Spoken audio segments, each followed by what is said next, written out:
ಸರ್ವರಿಗೂ ನಮಸ್ಕಾರ. ಗುರುಬ್ರಹ್ಮ ಗುರುವಿಷ್ಣು ಗುರುದೇವೋ ಮಹೇಶ್ವರ ಗುರು ಸಾಕ್ಷಾತ್ ಪರಬ್ರಹ್ಮ ತಸ್ಮೈ ಶ್ರೀ ಗುರುವೇ ನಮಃ. ಗುರು ಪ್ರತಿಯೊಬ್ಬರ ಜೀವನದಲ್ಲಿಯೂ ಪ್ರಮುಖ ಪಾತ್ರವನ್ನು ವಹಿಸ್ತಾರೆ. ಅಂತಹ ಗುರುವನ್ನು ಸ್ಮರಣೆ ಮಾಡುವಂತಹ ಆಷಾಢ ಮಾಸದ ಶುಕ್ಲ ಪಕ್ಷದ ಹುಣ್ಣಿಮೆಯನ್ನು ನಾವು ಗುರುಪೂರ್ಣಿಮೆ ಅಂತ ಆಚರಿಸ್ತೇವೆ. ಅಂತಹ ಗುರುಪೂರ್ಣಿಮೆಯ ವಿಶೇಷ ದಿನದಂದು ನಾವು ಅಪರೂಪದ ಗುರುವಿನ ಬಗೆಗಿನ ಕೆಲವೊಂದಿಷ್ಟು ವಿಷಯಗಳನ್ನು ಕಲೆ ಹಾಕುವಂಥ ಪ್ರಯತ್ನ ಮಾಡೋಣ. ಇವತ್ತಿನ ಈ ಗುರುಪೂರ್ಣಿಮೆಯ ವಿಶೇಷದಲ್ಲಿ ನಮ್ಮ ಜೊತೆಗೆ ಶ್ರೀ ಕ್ಷೇತ್ರ ಮುಕ್ತಿನಾಗದ ಧರ್ಮದರ್ಶಿಗಳು, ವೈದ್ಯರು ಆಗಿರುವಂತಹ ಪೂಜ್ಯ ಡಾಕ್ಟರ್ ಗೌರಿ ಸುಬ್ರಹ್ಮಣ್ಯ ಅಮ್ಮನವರು ನಮ್ಮ ಜೊತೆಗಿದ್ದಾರೆ. ಅವರಿಗೆ ಮನದಂತರಾಳದಿಂದ ಸ್ವಾಗತ ಮತ್ತು ಸುಸ್ವಾಗತವನ್ನು ಬಯಸೋಣ. ಅಮ್ಮ ನಮಸ್ಕಾರ. ನಮಸ್ತೆ. ನಿಮ್ಮ ಭೇಟಿ ಯಾವತ್ತೂ ಶಾಶ್ವತವಾಗಿ ನಡ್ಕೊಂಡ್ಬಂದಂಥದ್ದು. ಆದರೆ ಗುರುಪೂರ್ಣಿಮೆಯ ವಿಶೇಷದಲ್ಲಿ ನಿಮ್ಮ ಜೊತೆಗೆ ಜನರಿಗೆ ಬಹಳ ಕೌತುಕದ ಕೆಲವೊಂದು ವಿಷಯಗಳನ್ನು ನಿಮ್ಮಿಂದ ಕೇಳಿ ತಿಳ್ಕೊಳ್ಳುವಂಥ ಪ್ರಯತ್ನ ಮಾಡೋಣ ಅನ್ನುವಂಥದ್ದು ಇವತ್ತಿನ ಕಾರ್ಯಕ್ರಮದ ವಿಶೇಷ. ಮೊದಲನೇದಾಗಿ ಈ ಗುರುಪೂರ್ಣಿಮೆಯ ಬಗ್ಗೆ ನಿಮ್ಮ ಮಾತಿನಿಂದ ಆರಂಭ ಮಾಡೋಣ ಅಂತ. ಓಂ ಶ್ರೀ ಮುಕ್ತಿನಾಗಾಯ ನಮಃ. ಗುರು ಅನ್ನುವಂತಹ ಪದದ ಅರ್ಥವೇ ಗು ಅಂತಂದರೆ ಅಜ್ಞಾನ, ಕತ್ತಲು.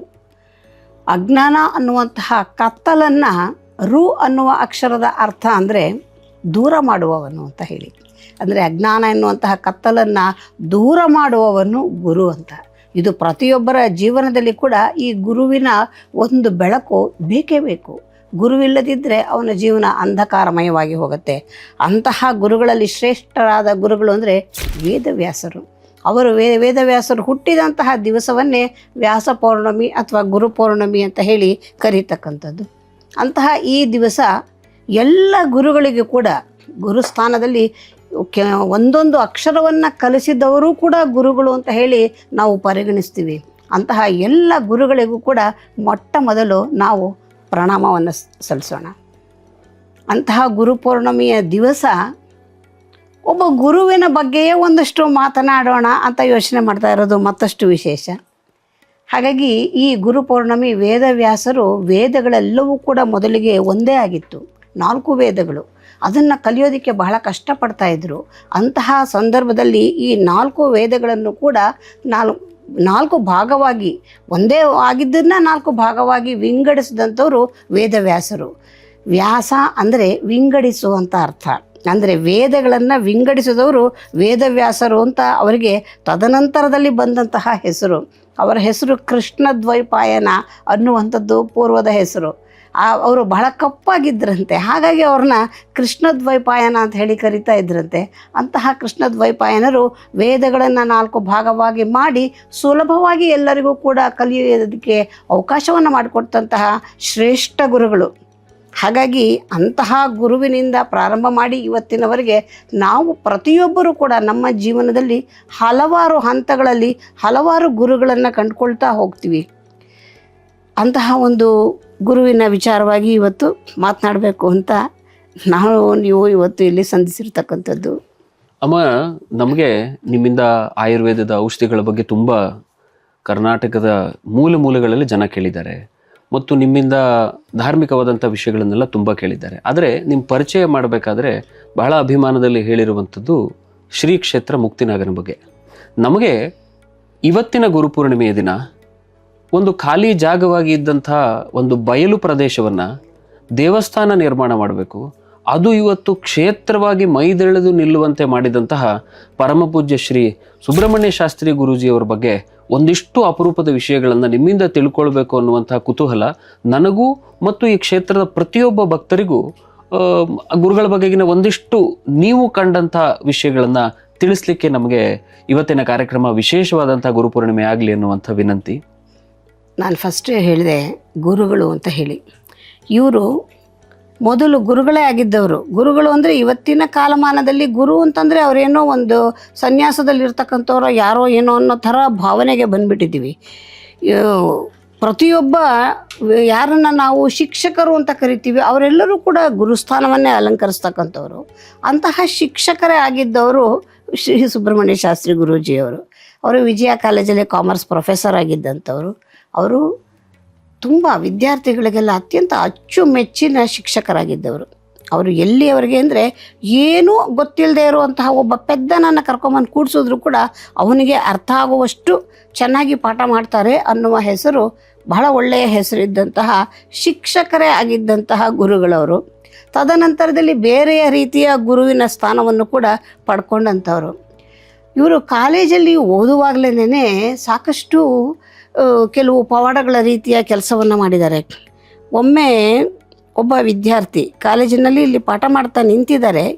ಮೊದಲನೇ ಬೆಂಚಿನಲ್ಲಿ ಕೂತಿರ್ತಕ್ಕಂಥ ಒಬ್ಬ ಹುಡುಗ ಕೈ ಹೀಗೆ ಇಟ್ಕೊಂಡಿದ್ದರೆ ಅವ್ರನ್ನ ಕೈಯನ್ನು ನೋಡ್ತಾರೆ. ಅವರಿಗೆ ಒಂದು ರೀತಿಯ ಏನೋ ಒಂದು ಹೊಳೆಯುತ್ತೆ. ಅವರು ಕಾಲೇಜಿನ ಎಲ್ಲ ಪಾಠ ಪ್ರವಚನ ಎಲ್ಲ ಮುಗಿದ ಮೇಲೆ ಆ ಹುಡುಗನನ್ನು ಹೇಳಿ ಕಳಿಸಿ ಬಂದು ನನ್ನನ್ನು ಸ್ಟಾಫ್ ರೂಮಲ್ಲಿ ನೋಡು ಅಂತ ಹೇಳ್ತಾರೆ. ಅಲ್ಲಿ ಬಂದಾಗ ನಾಳೆ ನಿಮ್ಮ ಅಪ್ಪನ ಕರ್ಕೊಂಬರ್ಬೇಕು ಕಾಲೇಜ್ಗೆ.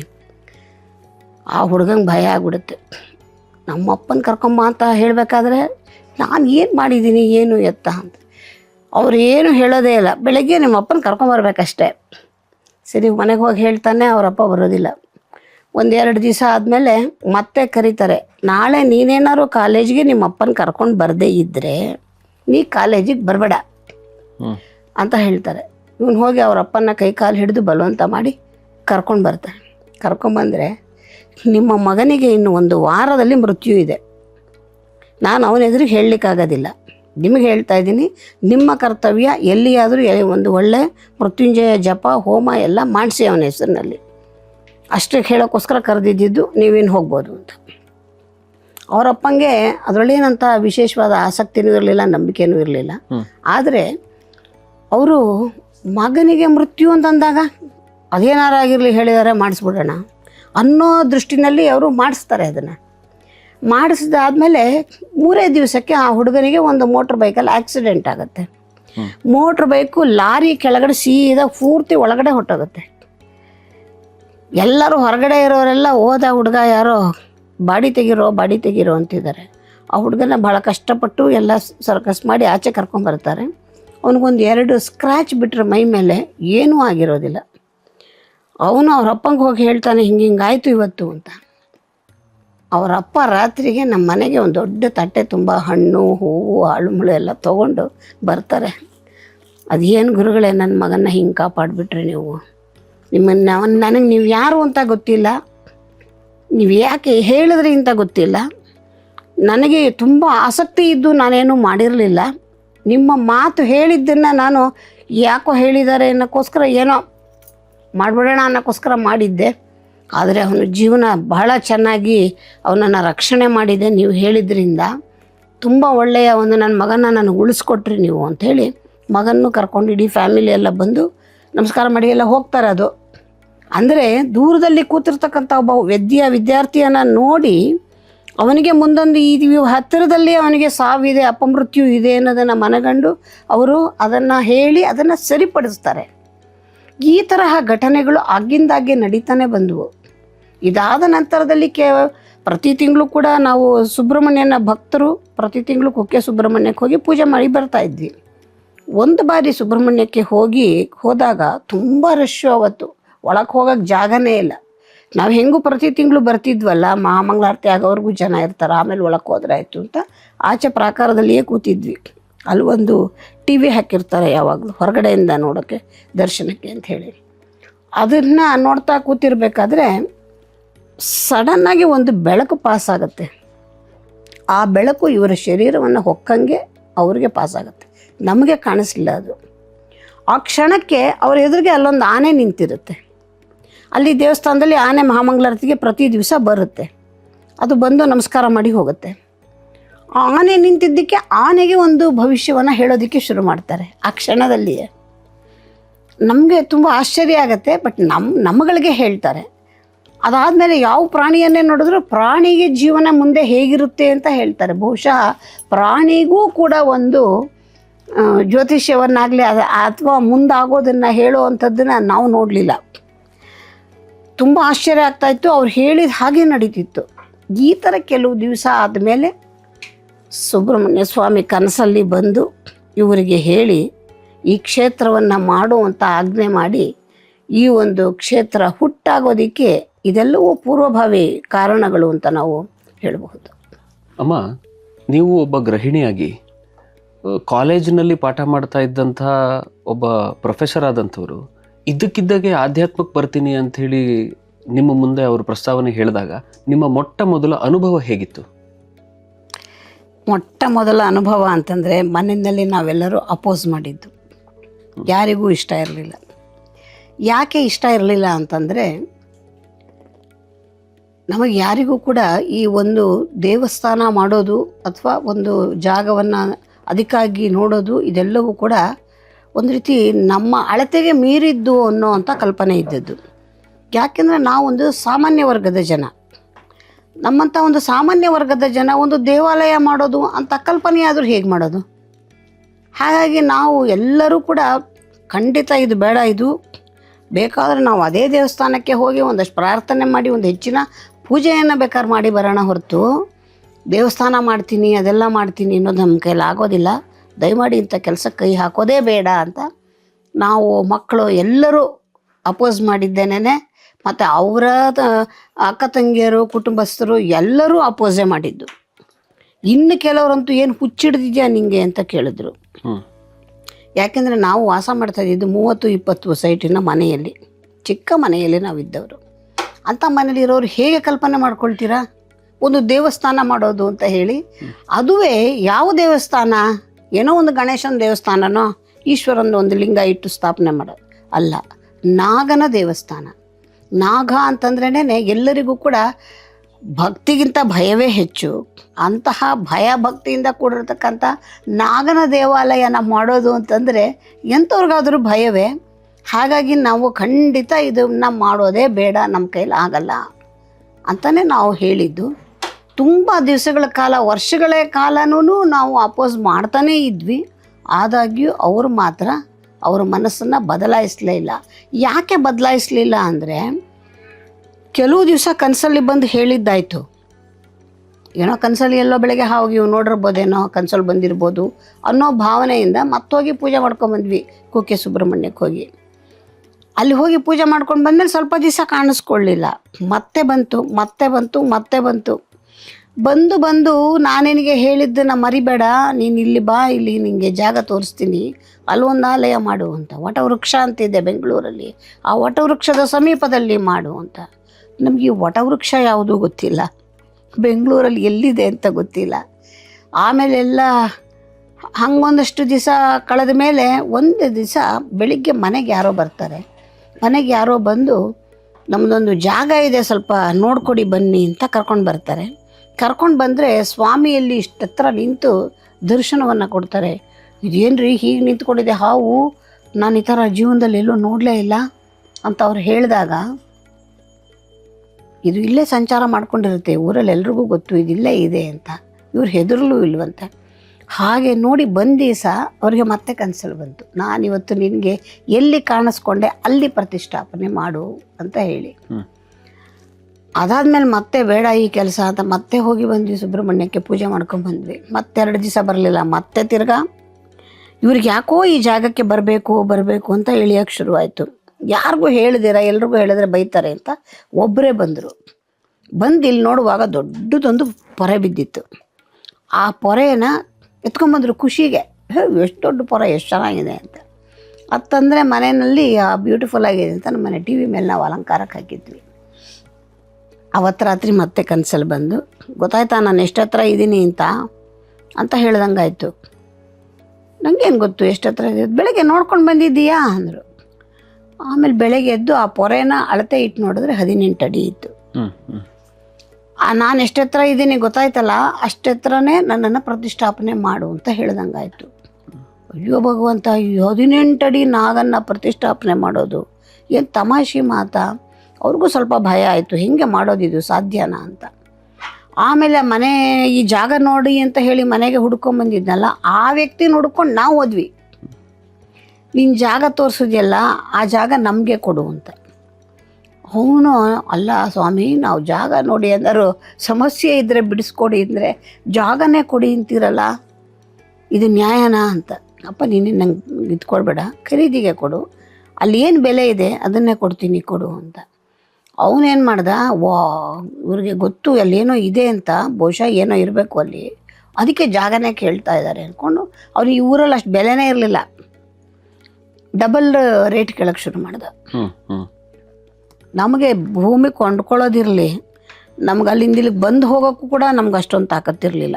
ನಾವು ಆ ಥರ ಇದ್ದವರು. ನಮ್ಮಷ್ಟಕ್ಕೆ ನಮ್ಮ ಬದುಕು ನಮಗೇನು ತೊಂದರೆ ಮಾಡಿರಲ್ಲ, ಭಗವಂತ ಚೆನ್ನಾಗಿದ್ವಿ. ಆದರೆ ಈ ಲೆವೆಲ್ಲಿಗೆ ನಾವು ಯೋಚನೆ ಮಾಡುವಂಥ ಪರಿಸ್ಥಿತಿ ಇರಲಿಲ್ಲ. ಅಲ್ಲಿಂದ ನಮ್ಮ ಜೀವನದಲ್ಲಿ ಕಷ್ಟ ಶುರುವಾಯಿತು. ಏನೇನೋ ಮಾಡಿ, ಯಾರನ್ನೋ ಕೈ ಕಾಲು ಕಟ್ಟಿ, ಸಾಲ ಸೋಲ ಮಾಡಿ, ಇದ್ದದ್ದೇನೇನೋ ಎಲ್ಲ ಇಟ್ಟು ತೊಗೊಂಡು ದುಡ್ಡು ಭಾರಿ ಕಷ್ಟಪಟ್ಟು ಈ ಭೂಮಿ ಖರೀದಿ ಮಾಡಿದ್ದು. ಈ ಭೂಮಿ ಖರೀದಿ ಮಾಡಿದ ಮೇಲೆ ನೆಕ್ಸ್ಟು ನಾವು ಈ ದೇವಾಲಯ ಮಾಡೋಕ್ಕೆ ವಿಗ್ರಹನ ಯಾರು ಮಾಡ್ತಾರೆ ಅಂತ ನೋಡಿ, ನಮಗಿದು ಗೊತ್ತಿಲ್ಲದೆ ಇರೋ ವಿಚಾರ, ದೇವಸ್ಥಾನದ ವಿಚಾರ ಆಗಲಿ, ವಿಗ್ರಹಗಳ ಬಗ್ಗೆ ಆಗಲಿ ಏನೂ ನಾಲೆಡ್ಜ್ ಇರಲಿಲ್ಲ. ನಮ್ಮ ಜೀವನ ಶೈಲಿಯೇ ಬೇರೆ ಥರವಾಗಿರುವಾಗ ಇದ್ರ ಬಗ್ಗೆ ನಮಗೇನೂ ಗೊತ್ತಿರಲಿಲ್ಲ. ಇದನ್ನೆಲ್ಲ ಹುಡುಕಾಟ ಶುರುವಾಗಿ ಯಾರನ್ನು ಕೇಳಿದ್ರು 18 ಅಡಿ ನಾಗ ಯಾರು ಮಾಡ್ತಾರೆ, ನಿಮ್ಗೇನು ಹುಚ್ಚಿಡ್ದಿದೆ ಹೋಗ್ರಿ, ಇನ್ನೋರು ವೆಂಕಟೇಶ್ವರ ದೇವ್ರನ್ನ ಕೇಳಿ ಮಾಡ್ಕೊಡ್ತೀವಿ, ಆಂಜನೇಯನ ಕೇಳಿ ಬೇಕಾದ್ರೆ ಮಾಡ್ಕೊಡ್ತೀವಿ, ನಾಗನ್ ಮಾಡೋದಿಲ್ಲ. ಅದು ಎಲ್ಲ ಮೈಸೂರು ಸುತ್ತಮುತ್ತ ಎಲ್ಲೆಲ್ಲಿ ಹುಡುಕ್ಬೋದೋ, ಯಾರ್ಯಾರು ಹೇಳಿದ್ರೋ ಹುಡುಕಿ ಸಾಕಾಗಿ ಕೊನೆಗೆ ಕಾಂಚೀಪುರಂನಲ್ಲಿರೋ ಗಣಪತಿ ಸ್ಥಪತಿ ಅನ್ನೋರೊಬ್ಬರು ದೊಡ್ಡ ದೊಡ್ಡ ವಿಗ್ರಹಗಳನ್ನು ಮಾಡಿದ್ದಾರೆ ಅಂತ ಗೊತ್ತಾಯಿತು. ಅವ್ರನ್ನ ಹುಡ್ಕೊಂಡು ಹೋದರೆ ಅವರು ಯಾವ ದೇವ್ರನ್ನ ಬೇಕಾದ್ರೂ ಕೇಳು ಮಾಡ್ಕೊಡ್ತೀನಿ, ನಾಗನ್ ನಾವು ಮಾಡೋದೇ ಇಲ್ಲ. ಅಷ್ಟೇ ಥರದಲ್ಲ, ಚಿಕ್ಕದನ್ನು ಮಾಡಲ್ಲ ನಾವು. ಸಾಮಾನ್ಯ ತಮಿಳ್ನಾಡು ಕಡೆ ನಾಗನನ್ನು ಅವರು ಸುಬ್ರಹ್ಮಣ್ಯ ಅಂತ ಪೂಜೆ ಮಾಡೋದೇ ಇಲ್ಲ ಅವರು. ಅದು ನಮ್ಮ ಈ ಕರ್ನಾಟಕ ಮತ್ತು ಆಂಧ್ರ ಕಡೆನೇ ಈ ಸಂಪ್ರದಾಯ ಇರೋದು. ಕೊನೆಗೆ ಅವ್ರನ್ನ ಕಾಂಚೀಪುರಂಗೆ ಪ್ರತಿ ಭಾನುವಾರ ಹೋಗ್ತಾ ಇದ್ವಿ ನಾವು. ಅವ್ರ ಕೈ ಕಾಲು ಹಿಡಿದು ಅವ್ರನ್ನ ಮಾಡ್ಕೊಡಿ ಅಂತ ಅವ್ರು ನಮ್ಮ ಕಾಟ ತಡಿಲಾರ್ದಿರ ಆಯಿತು ಮಾಡ್ಕೊಡ್ತೀನಿ ಅಂದರು. ಕೊನೆಗೆ ಒಂದು ನಾಗನ ಚಿತ್ರ ಹೇಗೆ ಬರಬೇಕು ಅಂತ ನಮಗೆ ಐಡಿಯಾ ಇಲ್ಲ. ಅವರು ನಿಂತು ಹೀಗಿರಬೇಕು ಅಂತ ಬರ್ಕೊಂಬಂದು ಕೊಡು ಮಾಡ್ಕೊಡ್ತೀನಿ ಅಂದರು. ಯಾರನ್ನು ಕೇಳಿದ್ರು, ಎಷ್ಟು ಜನದ ಕೈಯಲ್ಲಿ ಬರ್ಸಿದ್ವಿ, ಯಾರೂ ಬರೀಲಿಲ್ಲ. ಒಬ್ಬ ಮುಸ್ಲಿಂ ಹುಡುಗ ಬರ್ಕೊಟ್ಟ ಚಿತ್ರನ. ಅವನು ಇನ್ನೂ ಚೆನ್ನಾಗಿ ಬರೆದಿದ್ದ. ಇವ್ರಿಗೆ ಅಷ್ಟೊಂದು ಚೆನ್ನಾಗಿ ಬಿಡಿಸ್ಲಿಕ್ಕೆ ಆಗಲಿಲ್ಲ. ಯಾಕಾಗಲಿಲ್ಲ ಅಂದರೆ ಬಂಡೆ ಸ್ವಲ್ಪ ಅಗಲ ಶಾರ್ಟ್ ಆಯಿತು, ಹೀಗೆ ಬರೋ ಥರ ಹೆಡೆ. ತುಂಬ ಚೆನ್ನಾಗಿ ಬರೆದಿದ್ದಾನೆ, ಅದಿನ್ನೂ ಇದೆ ನಮ್ಮ ಹತ್ರ ಸ್ಕೆಚ್. ಅವನು ಬರ್ಕೊಟ್ಟಿದ್ದು ತೊಗೊಂಡೋಗಿ ಕೊಟ್ಟ ಮೇಲೆ ಅವರು ಮಾಡೋದಕ್ಕೆ ಒಪ್ಕೊಂಡ್ರು. ತುಂಬ ಟೈಮ್ ಹಿಡಿಯತ್ತೆ ಅಂದರು. ಕೃಷ್ಣಶಿಲೆಯಲ್ಲೇ ಮಾಡಬೇಕು ಅನ್ನೋದೆಲ್ಲ ಅವರು ಶಿಲ್ಪಶಾಸ್ತ್ರದ ಬಗ್ಗೆ ಒಂದಷ್ಟು ಮಾಹಿತಿ ಅವರೇ ಹೇಳಿದ್ರು. ಅವ್ರು ಹೇಳಿದ್ದನ್ನು ನೋಡಿ ನಾವು ಒಪ್ಕೊಂಡು ಆಮೇಲೆ ಅಲ್ಲಿ ಕ್ವಾರಿನಲ್ಲಿ ಆ ಕಲ್ಲು ಬಂಡೆಯನ್ನು ತೆಗೆಯುವಂಥ ಪ್ರಯತ್ನ ಆಯಿತು. ಆ ತೆಗೆಯುವಂಥ ಪ್ರಯತ್ನವೇ ದೊಡ್ಡ ಸಾಹಸ ಆಗೋಯ್ತು. ತೆಗಿಯೋಕ್ಕೆ ಆಗಲಿಲ್ಲ. ಕ್ರೇನ್ಗಳೆಲ್ಲ ಉಲ್ಟಾ ಆಗ್ಬಿಟ್ವು, ಕ್ರೇನ್ಗಳೆಲ್ಲ ಟೈರೆಲ್ಲ ಮೇಲೆ ಕೆತ್ಕೊಂಡ್ಬಿಟ್ವು. ಆಮೇಲೆ ಏನು ಮಾಡಿದ್ರು ಬಂಡೆ ಹೊರಗೆ ಬರಲೇ ಇಲ್ಲ. ಅವರೇ ತೆಗಿಯೋದಕ್ಕೆ ಪ್ರಯತ್ನ ಮಾಡಿದ್ರು. ಆಮೇಲೆ ಮತ್ತೆ ಫೋನ್ ಮಾಡಿ ಹೇಳಿದ್ರು ಬರ್ತಾಯಿಲ್ಲ, ಬಂಡೆ ತೆಗಿಯೋದಕ್ಕೆ ಆಗ್ತಾಯಿಲ್ಲ ಅಂತ. ಮತ್ತೆ ನಾವು ಹೋದ್ಮೇಲೆ ಒಂದಷ್ಟು ಬಂಡೆಗೆ ಪೂಜೆ ಎಲ್ಲ ಮಾಡಿ ಪ್ರಾರ್ಥನೆ ಮಾಡಿ, ನನಗೆ ಮಾಡುವಂಥ ಇನ್ಸ್ಟ್ರಕ್ಷನ್ ಕೊಟ್ಬಿಟ್ಟಿದ್ದೀಯಾ, ನಾನು ಮಾಡ್ತೀನಿ ಅಂದರೆ ನನಗೆ ಎಷ್ಟೊಂದು ಅಡಚಣೆಗಳು ಬರ್ತಾಯಿದೆ, ನಂಗೆ ಆಗಲ್ಲ ಈ ಕೆಲಸ ಅಂತ ಹೇಳಿ ಒಂದು ಪೂಜೆ ಮಾಡಿ ಪ್ರಾರ್ಥನೆ ಮಾಡೋ ಹೊತ್ತಲು ಬಂಡೆ ತುಂಬ ಸುನಾಯಾಸವಾಗಿ ಮೇಲಕ್ಕೆ ಬಂತು. ಅಲ್ಲಿಂದ ಕೆತ್ತನೆ ಎಲ್ಲ ಶುರುವಾಯಿತು. ಆಮೇಲೆ ಕೆತ್ತನೆ ಆಯಿತು. ಸ್ವಾಮಿಯನ್ನು ತಂದಿದ್ದೇ ಒಂದು ದೊಡ್ಡ ಪವಾಡ ಆಯಿತು. ತಂದು ಇಟ್ಟ ದಿವಸ ಬಹಳ ಬಹಳ ಸಂಕಟ ಪಟ್ಬಿಟ್ವಿ ನಾವು. ತಂದು ಇಟ್ಕೊಂಡ್ಬಿಟ್ಟಿದ್ದೀವಿ, ಇಲ್ಲಿ ಸ್ವಾಮಿನ ಇಳಿಸೋಕ್ಕಾಗ್ತಾಯಿಲ್ಲ. ದೊಡ್ಡ 16 ವೀಲರ್ಸ್ ಲಾಂಗ್ ಚಾಸಿ ಗಾಡಿನಲ್ಲಿ ತಂದಿರೋದು, ಓಪನ್ ಲಾರಿನಲ್ಲಿ. ಇಲ್ಲಿ ಇಳಿಸೋಕ್ಕೆ ನಾವು ತರಬೇಕಾದ್ರೆ ನಮ್ಮ ಹತ್ರ ಇದ್ದಿದ್ದು ಯಾರ ಹತ್ರ ಇಸ್ಕೊಂಡಿದ್ದು ದುಡ್ಡೆಲ್ಲ ಖಾಲಿಯಾಗೋಗ್ಬಿಟ್ಟಿದೆ. ನಮ್ಗೆ ಇಲ್ಲಿ ಬರೋದಕ್ಕೆ ಇಳಿಸೋದಕ್ಕೆ ತುಂಬ ಫಂಕ್ಷನ್ ಎಲ್ಲ ಅರೇಂಜ್ ಮಾಡಿಬಿಟ್ಟಿದ್ದೀವಿ. ಮೈಸೂರಿಂದ ಶ್ರೀಕಂಠ ದತ್ತ ಒಡೆಯರು ಬಂದಿದ್ದಾರೆ, ಎಲ್ಲರೂ ಬಂದಿದ್ದಾರೆ. 9 ಗಂಟೆಗೆ ಮುಹೂರ್ತ ಇಟ್ಕೊಂಡಿದ್ದೀವಿ. ಇನ್ನೂ ದೊಡ್ಡವ್ರು ಯಾರ್ಯಾರೋ ಎಲ್ಲ ಬಂದಿದ್ದಾರೆ ಅವತ್ತು ಕಾರ್ಯಕ್ರಮಕ್ಕೆ ಅಂತ. ಏನು ಮಾಡಿದ್ರು ಸ್ವಾಮಿನ ಇಳಿಸೋಕ್ಕಾಗ್ತಾನೇ ಇಲ್ಲ. ಆಮೇಲೆ ಎಷ್ಟು ಜನ ಕ್ರೇನವ್ರು ಬರ್ತಾರೆ, ನೋಡ್ತಾರೆ ಸಿಚುವೇಶನ್ನು ಕರೆಕ್ಟಾಗಿ. ಇವಾಗ ಏನು ಬೇಕಾದ್ರೂ ಕ್ಯಾಶ್ ಮಾಡ್ಬೋದು ಅಂತ 40,000 ಕೊಡಿ, 50,000 ಕೊಡಿ, 30,000 ಕೊಡಿ ಅಂತಾರೆ. ನಮ್ಮ ಹತ್ರ ಅಷ್ಟು ದುಡ್ಡೇ ಇಲ್ಲ ಇಳಿಸೋಕ್ಕೆ. ಗೆಸ್ಟ್ಗಳೆಲ್ಲ ಇದ್ದಾರೆ, ಕ್ರೇನೇ ಡಿಸೈಡ್ ಆಗ್ತಾಯಿಲ್ಲ. ಎಷ್ಟು ಅವಮಾನದ ಪರಿಸ್ಥಿತಿ ಅಂದರೆ ಭೂಮಿ ಬಾಯಿ ಬಿಡಬಾರ್ದು ಅನ್ನೋಷ್ಟು ಅವಮಾನ. ಅಂಥ ಪರಿಸ್ಥಿತಿನಲ್ಲಿ ಇವರು ಒಳಗಡೆ ಹೋಗಿ ಕೊಳೋ ಅಂತ ಒಳಕ್ಕೆ ಶುರು ಮಾಡಿದ್ರು. ನೆಮ್ಮದಿಯಾಗಿ 4 ಮಕ್ಳಿಗೆ ಪಾಠ ಹೇಳ್ಕೊಂಡಿದ್ದೆ, ನನ್ನಂತಂದು ರಸ್ತೆಯಲ್ಲಿ ನಿಲ್ಲಿಸ್ಬಿಟ್ಟು ನನಗೆ ಮಾನ ಮರ್ಯಾದೆ ಎಲ್ಲ ತೆಗೆದುಬಿಟ್ಟಲ್ಲ ನೀನು, ನನ್ನ ಜೀವನ ಹೆಂಗಾಗೋಯ್ತು ಅಂತ ಹೇಳಿ. ಯಾರೋ ಒಬ್ಬ ಬರ್ತಾನೆ, ಬಂದವನು, ಏನು ಸ್ವಾಮಿ ಏನಾಗಬೇಕು, ನಮಗೆ ಯಾರು ಮಾತಾಡ್ಸಿದ್ರೆ ರೇಗೋ ಅಂಥ ಪರಿಸ್ಥಿತಿ. ಏನೇ ಅಲ್ಲದಿದ್ದೆ ಸ್ವಾಮಿ ಇದೆ, ಇಳ್ಸೋಕ್ಕಾಗತ್ತೇನೆಯ, ಆದರೆ ಇಳಿಸ್ಬಿಟ್ಟು ಹೋಗು. ಇಳಿಸ್ಕೊಳ್ಳೋಣ ಬಿಡಿ ಸ್ವಾಮಿ, ಅದಕ್ಕೇನೀಗ ಅಂದೆ. ಇಳಿಸೋ ಹಾಗಾರೆ ಅಂದರೆ, ನಂದು ಕ್ರೇನ್ ಇದೆ ತರಿಸ್ಬಿಡ್ತೀನಿ ಅಂದೆ. ಈ ಕ್ರೇನ್ ಬೆಳಗ್ಗೆಯಿಂದ ಒಂದು 50 ಕ್ರೇನ್ ಬಂದು ಹೋಯ್ತು, ನಿಂಗೇನು ಕೊಡ್ಬೇಕು ಫಸ್ಟ್ ಹೇಳ್ಬಿಡು ಅಂದರೆ, ಏನೋ ಕೊಡುವ್ರಂತ ಇಳಿಸ್ಬಿಡೋಣ ಅಂದೆ. ಅದೆಲ್ಲ ಎಲ್ಲ ಮೊದಲು ಹೇಳ್ಬಿಡು, ಆಮೇಲೆ ನೀನು ಅಷ್ಟು ಕೊಡು ಇಷ್ಟು ಕೊಡು ಅಂದರೆ ನಮ್ಮ ಹತ್ರ ಬೆಲೆ ಆಗಲ್ಲ. ಸ್ವಾಮಿ ಎಂಥ ಕೆಲಸ ಇದು, ಇಂಥ ಕೆಲಸ ಮಾಡೋಕ್ಕೆ ನಂಗೆ ಅವಕಾಶ ಕೊಡಿ, ನೀವು ನಂಗೆ ಏನೂ ಕೊಡಬೇಡಿ, ನಾನು ಇಳಿಸ್ಬಿಟ್ಟು ಹೋಗ್ತೀನಿ ಅಂದೆ. ಅದು ಆಗಲ್ಲ, ನಮಗೆ ಫ್ರೀನೂ ಮಾಡಿಸ್ಕೊಳಕ್ಕೆ ಇಷ್ಟ ಇಲ್ಲ, ಏನಾದ್ರು ಒಂದು ಬೆಲೆ ಹೇಳು, ನೀನು ಆಮೇಲೆ ಮಾತಾಡು. ಆಯಿತು ಎಷ್ಟೋ ಕೊಡಿ ಸ್ವಾಮಿ, ನಾನು ಇಳಿಸ್ಬಿಟ್ಟು ಹೋಗ್ತೀನಿ ಅಂದ. ಫೋನ್ ಮಾಡ್ದೆ, 5-10 ನಿಮಿಷದಲ್ಲಿ ಕ್ರೇನ್ ತರಿಸ್ತಾ. ಹೇಗೆ ಅಂದರೆ ನಾವು ಬೆಳಗ್ಗೆಯಿಂದ ಸರ್ಕಸ್ಸು, ಅಲ್ಲಿ ಬಂದವರೆಲ್ಲರೂ ಯಾರ್ಯಾರಿಗೋ ಫೋನ್ ಮಾಡ್ತಾ ಇದ್ದಾರೆ, ಕರೆಸ್ತಾ ಇದ್ದಾರೆ. ಅಳ್ಳಾಡಲಿಲ್ಲ ಸ್ವಾಮಿ. ಹೀಗೆ ಎತ್ತಿ ಹೀಗೆ ಒಂದು ಸಣ್ಣದೊಂದು ಬೊಂಬೆ ತೆಗೆದು ಹಿಂಗೆ ಇಟ್ಟಂಗೆ ಇಟ್ಬಿಟ್ಟ. ಪೀಠ ಗೀಟ ಎಲ್ಲ ಮಾಡಿಸಿ ರೆಡಿ ಮಾಡಿದ್ವಿ. ಓಪನ್ ಫೀಲ್ಡಲ್ಲಿ ಪೀಠ ಇತ್ತು, ಅದ್ರ ಮೇಲೆ ಇಟ್ಟ ತಕ್ಷಣ ಮಾರ್ಚ್ 31 ಎಂಥ ರಣ ಬಿಸಿಲು. ಕೃಷ್ಣ CM ಆಗಿತ್ತು, ಬರಗಾಲ, ಅವಾಗ ಡ್ರಾಟ್ ಸೀಸನು, ಎಲ್ಲೂ ಮಳೆ ಇಲ್ಲ. ಇದಿಷ್ಟೇ ಜಾಗದಲ್ಲಿ ಬಳ ಮಳೆ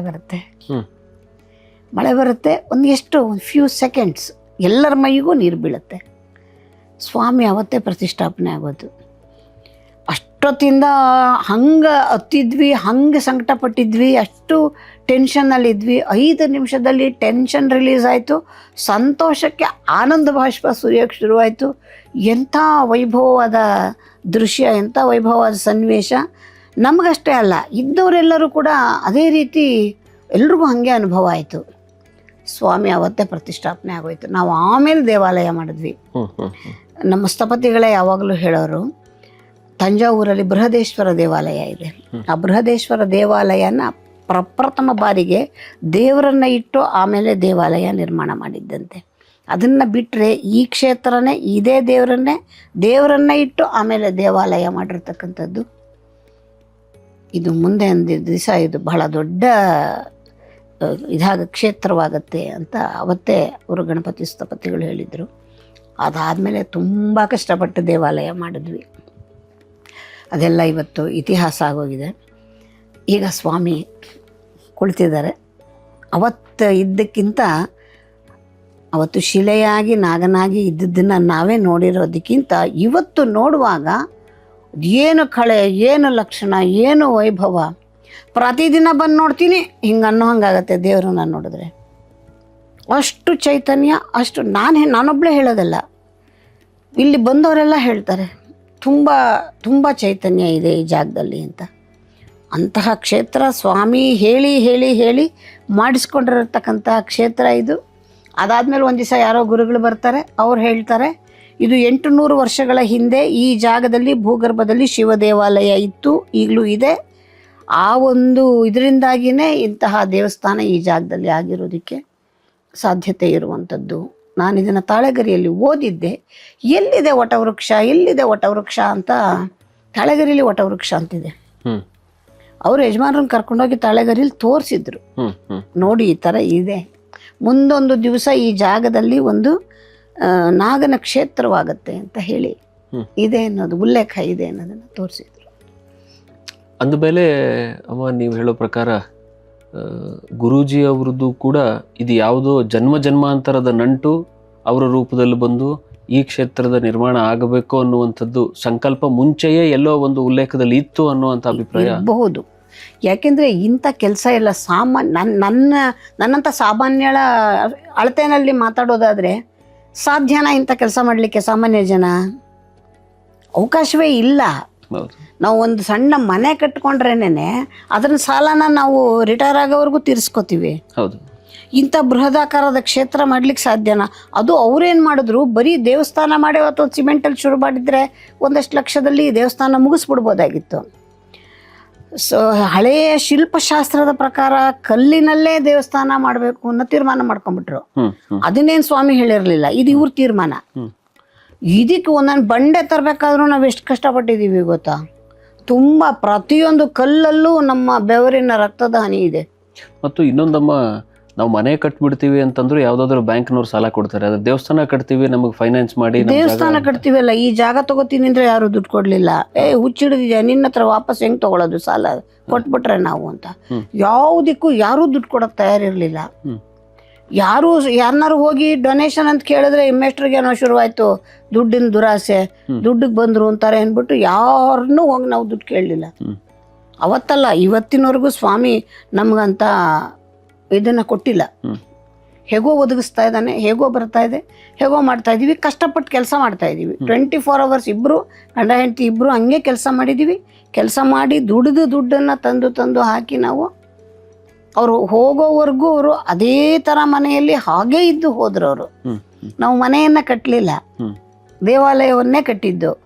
ನಮ್ಮ ಇಲ್ಲಿ ದೇವಸ್ಥಾನಕ್ಕೆ ಒಬ್ರು ಅಡ್ವೊಕೇಟ್ ಬರ್ತಾರೆ, ಯಾರೋ ಸೀನಿಯರ್ ದೊಡ್ಡ ಅಡ್ವೊಕೇಟ್ ಅಂತ, ನಮಗೆ ಗೊತ್ತಿಲ್ಲ.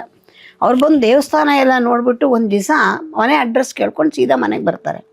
ಮನೆಗೆ ಬಂದರೆ ಬಾಗಿಲು ತಟ್ಟಿದ್ರು, ಬಾಗಿಲು ತೆಗೆದೆ ನೋಡಿದ್ರೆ ಯಾರೋ ಒಂಥರ ದೊಡ್ಡ ವ್ಯಕ್ತಿ ಇದೆ ಅಂತ ಅನಿಸ್ತು. ಬನ್ನಿ ಒಳಗೆ ಎಂದೆ. ಏನು ಮಾತಾಡಲಿಲ್ಲ, ಬಂದರು, ಕೂತರು. ಸ್ವಲ್ಪ ಕಾಫಿ ತರ್ತೀನಿ ರೀ ಎಂದೆ. ಹೋದೆ, ಒಳಗೆ ಕಾಫಿ ತಂದೆ. ತಾವು ಬಂದಿದ್ದೇನು ಉದ್ದೇಶ? ಎಂಥ ಯಜಮಾನರಿಗೆ ಎಂಥ ಹೆಂಡತಿ ನಮ್ಮ ಮನೇನು ಅಂದರು. ಯಾಕೆ ಸರ್, ಏನಾಯಿತು? ಗಾಬರಿ ಆಗ್ಬಿಟ್ಟೆ ನಾನು ಅವ್ರಿಗೆ ಮಾತು ಕೇಳಿ. ಅಲ್ಲಮ್ಮ, ಅವ್ರು ನೋಡೋರು ಅಲ್ಲಿ ದೇವಸ್ಥಾನ ಕಟ್ಕೊಂಡು ಕೂತಿದ್ದಾರೆ, ನಾನು ಯಾರು ಅಂತ ಗೊತ್ತಿಲ್ಲ, ಬೆಂಗಳೂರಲ್ಲಿ ವಾಸ ಮಾಡ್ತಾ ಇದೀಯಾ, ಬಾಗಿಲು ತೆಗಿತೀಯ, ಒಳಗೆ ಬಂದರೆ ಸೀದಾ ಬಾ ಅಂತೀಯ, ಕೂತ್ಕೊ ಅಂತೀಯ, ಒಳಗೆ ಹೋಗಿ ಕಾಫಿ ಮಾಡ್ಕೊಂಬರ್ತೀಯ, ಏನಮ್ಮ ಯಾವ ಊರಲ್ಲಿ ಇದೆಯಾ, ನಿನಗೆ ಗೊತ್ತಾ? ನಿನಗೆ ಈ ಬೆಂಗಳೂರು ಸಿಟಿನಲ್ಲಿ ನೀನು ಕಾಫಿ ಮಾಡ್ಕೊಂಬಂದು ಹೋದಾಗ ನಾನೇನಾದ್ರು ದೋಚ್ಕೊಂಡೋಗಿದ್ರೆ ಏನು ಮಾಡ್ತಿದ್ದೆ ಅಂದರು. ಸ್ವಲ್ಪ ಮುಖ ನೋಡಿದ್ರೆ ಏನೋ ಸಾತ್ವಿಕವಾಗಿದ್ದೀರಾ ಅಂತ ಅನ್ನಿಸ್ತು. ಕೂಡಿಸ್ದೆ, ಕಾಫಿ ಮಾಡ್ಕೊಂಡು ಬಂದೆ. ತಾವು ಬಂದಿದ್ದ ಉದ್ದೇಶ ಏನು ಹೇಳಿ ಹಿಂದೆ. ದೇವಸ್ಥಾನ ನೋಡಿದೆ, ದೇವಸ್ಥಾನನೇ ಇಷ್ಟು ಸುಂದರವಾಗಿ ಕಟ್ಟಿರ್ಬೇಕಾದ್ರೆ ಇವ್ರ ಮನೆ ಹೆಂಗೆ ಕಟ್ಟಿರ್ಬೇಕು ಅಂತ ನೋಡೋಣ ಅಂತ ಬಂದೆ. ನೀವೇ ನಮ್ಮ ಇಂಥ ಮನೇಲಿದ್ದೀರಿ ಅಂತಂದರು ಅವರು. ನನಗೆ ಅವ್ರ ಮಾತು ಕೂಡ ಇವತ್ತಿಗೂ ಜ್ಞಾಪಕ ಇದೆ.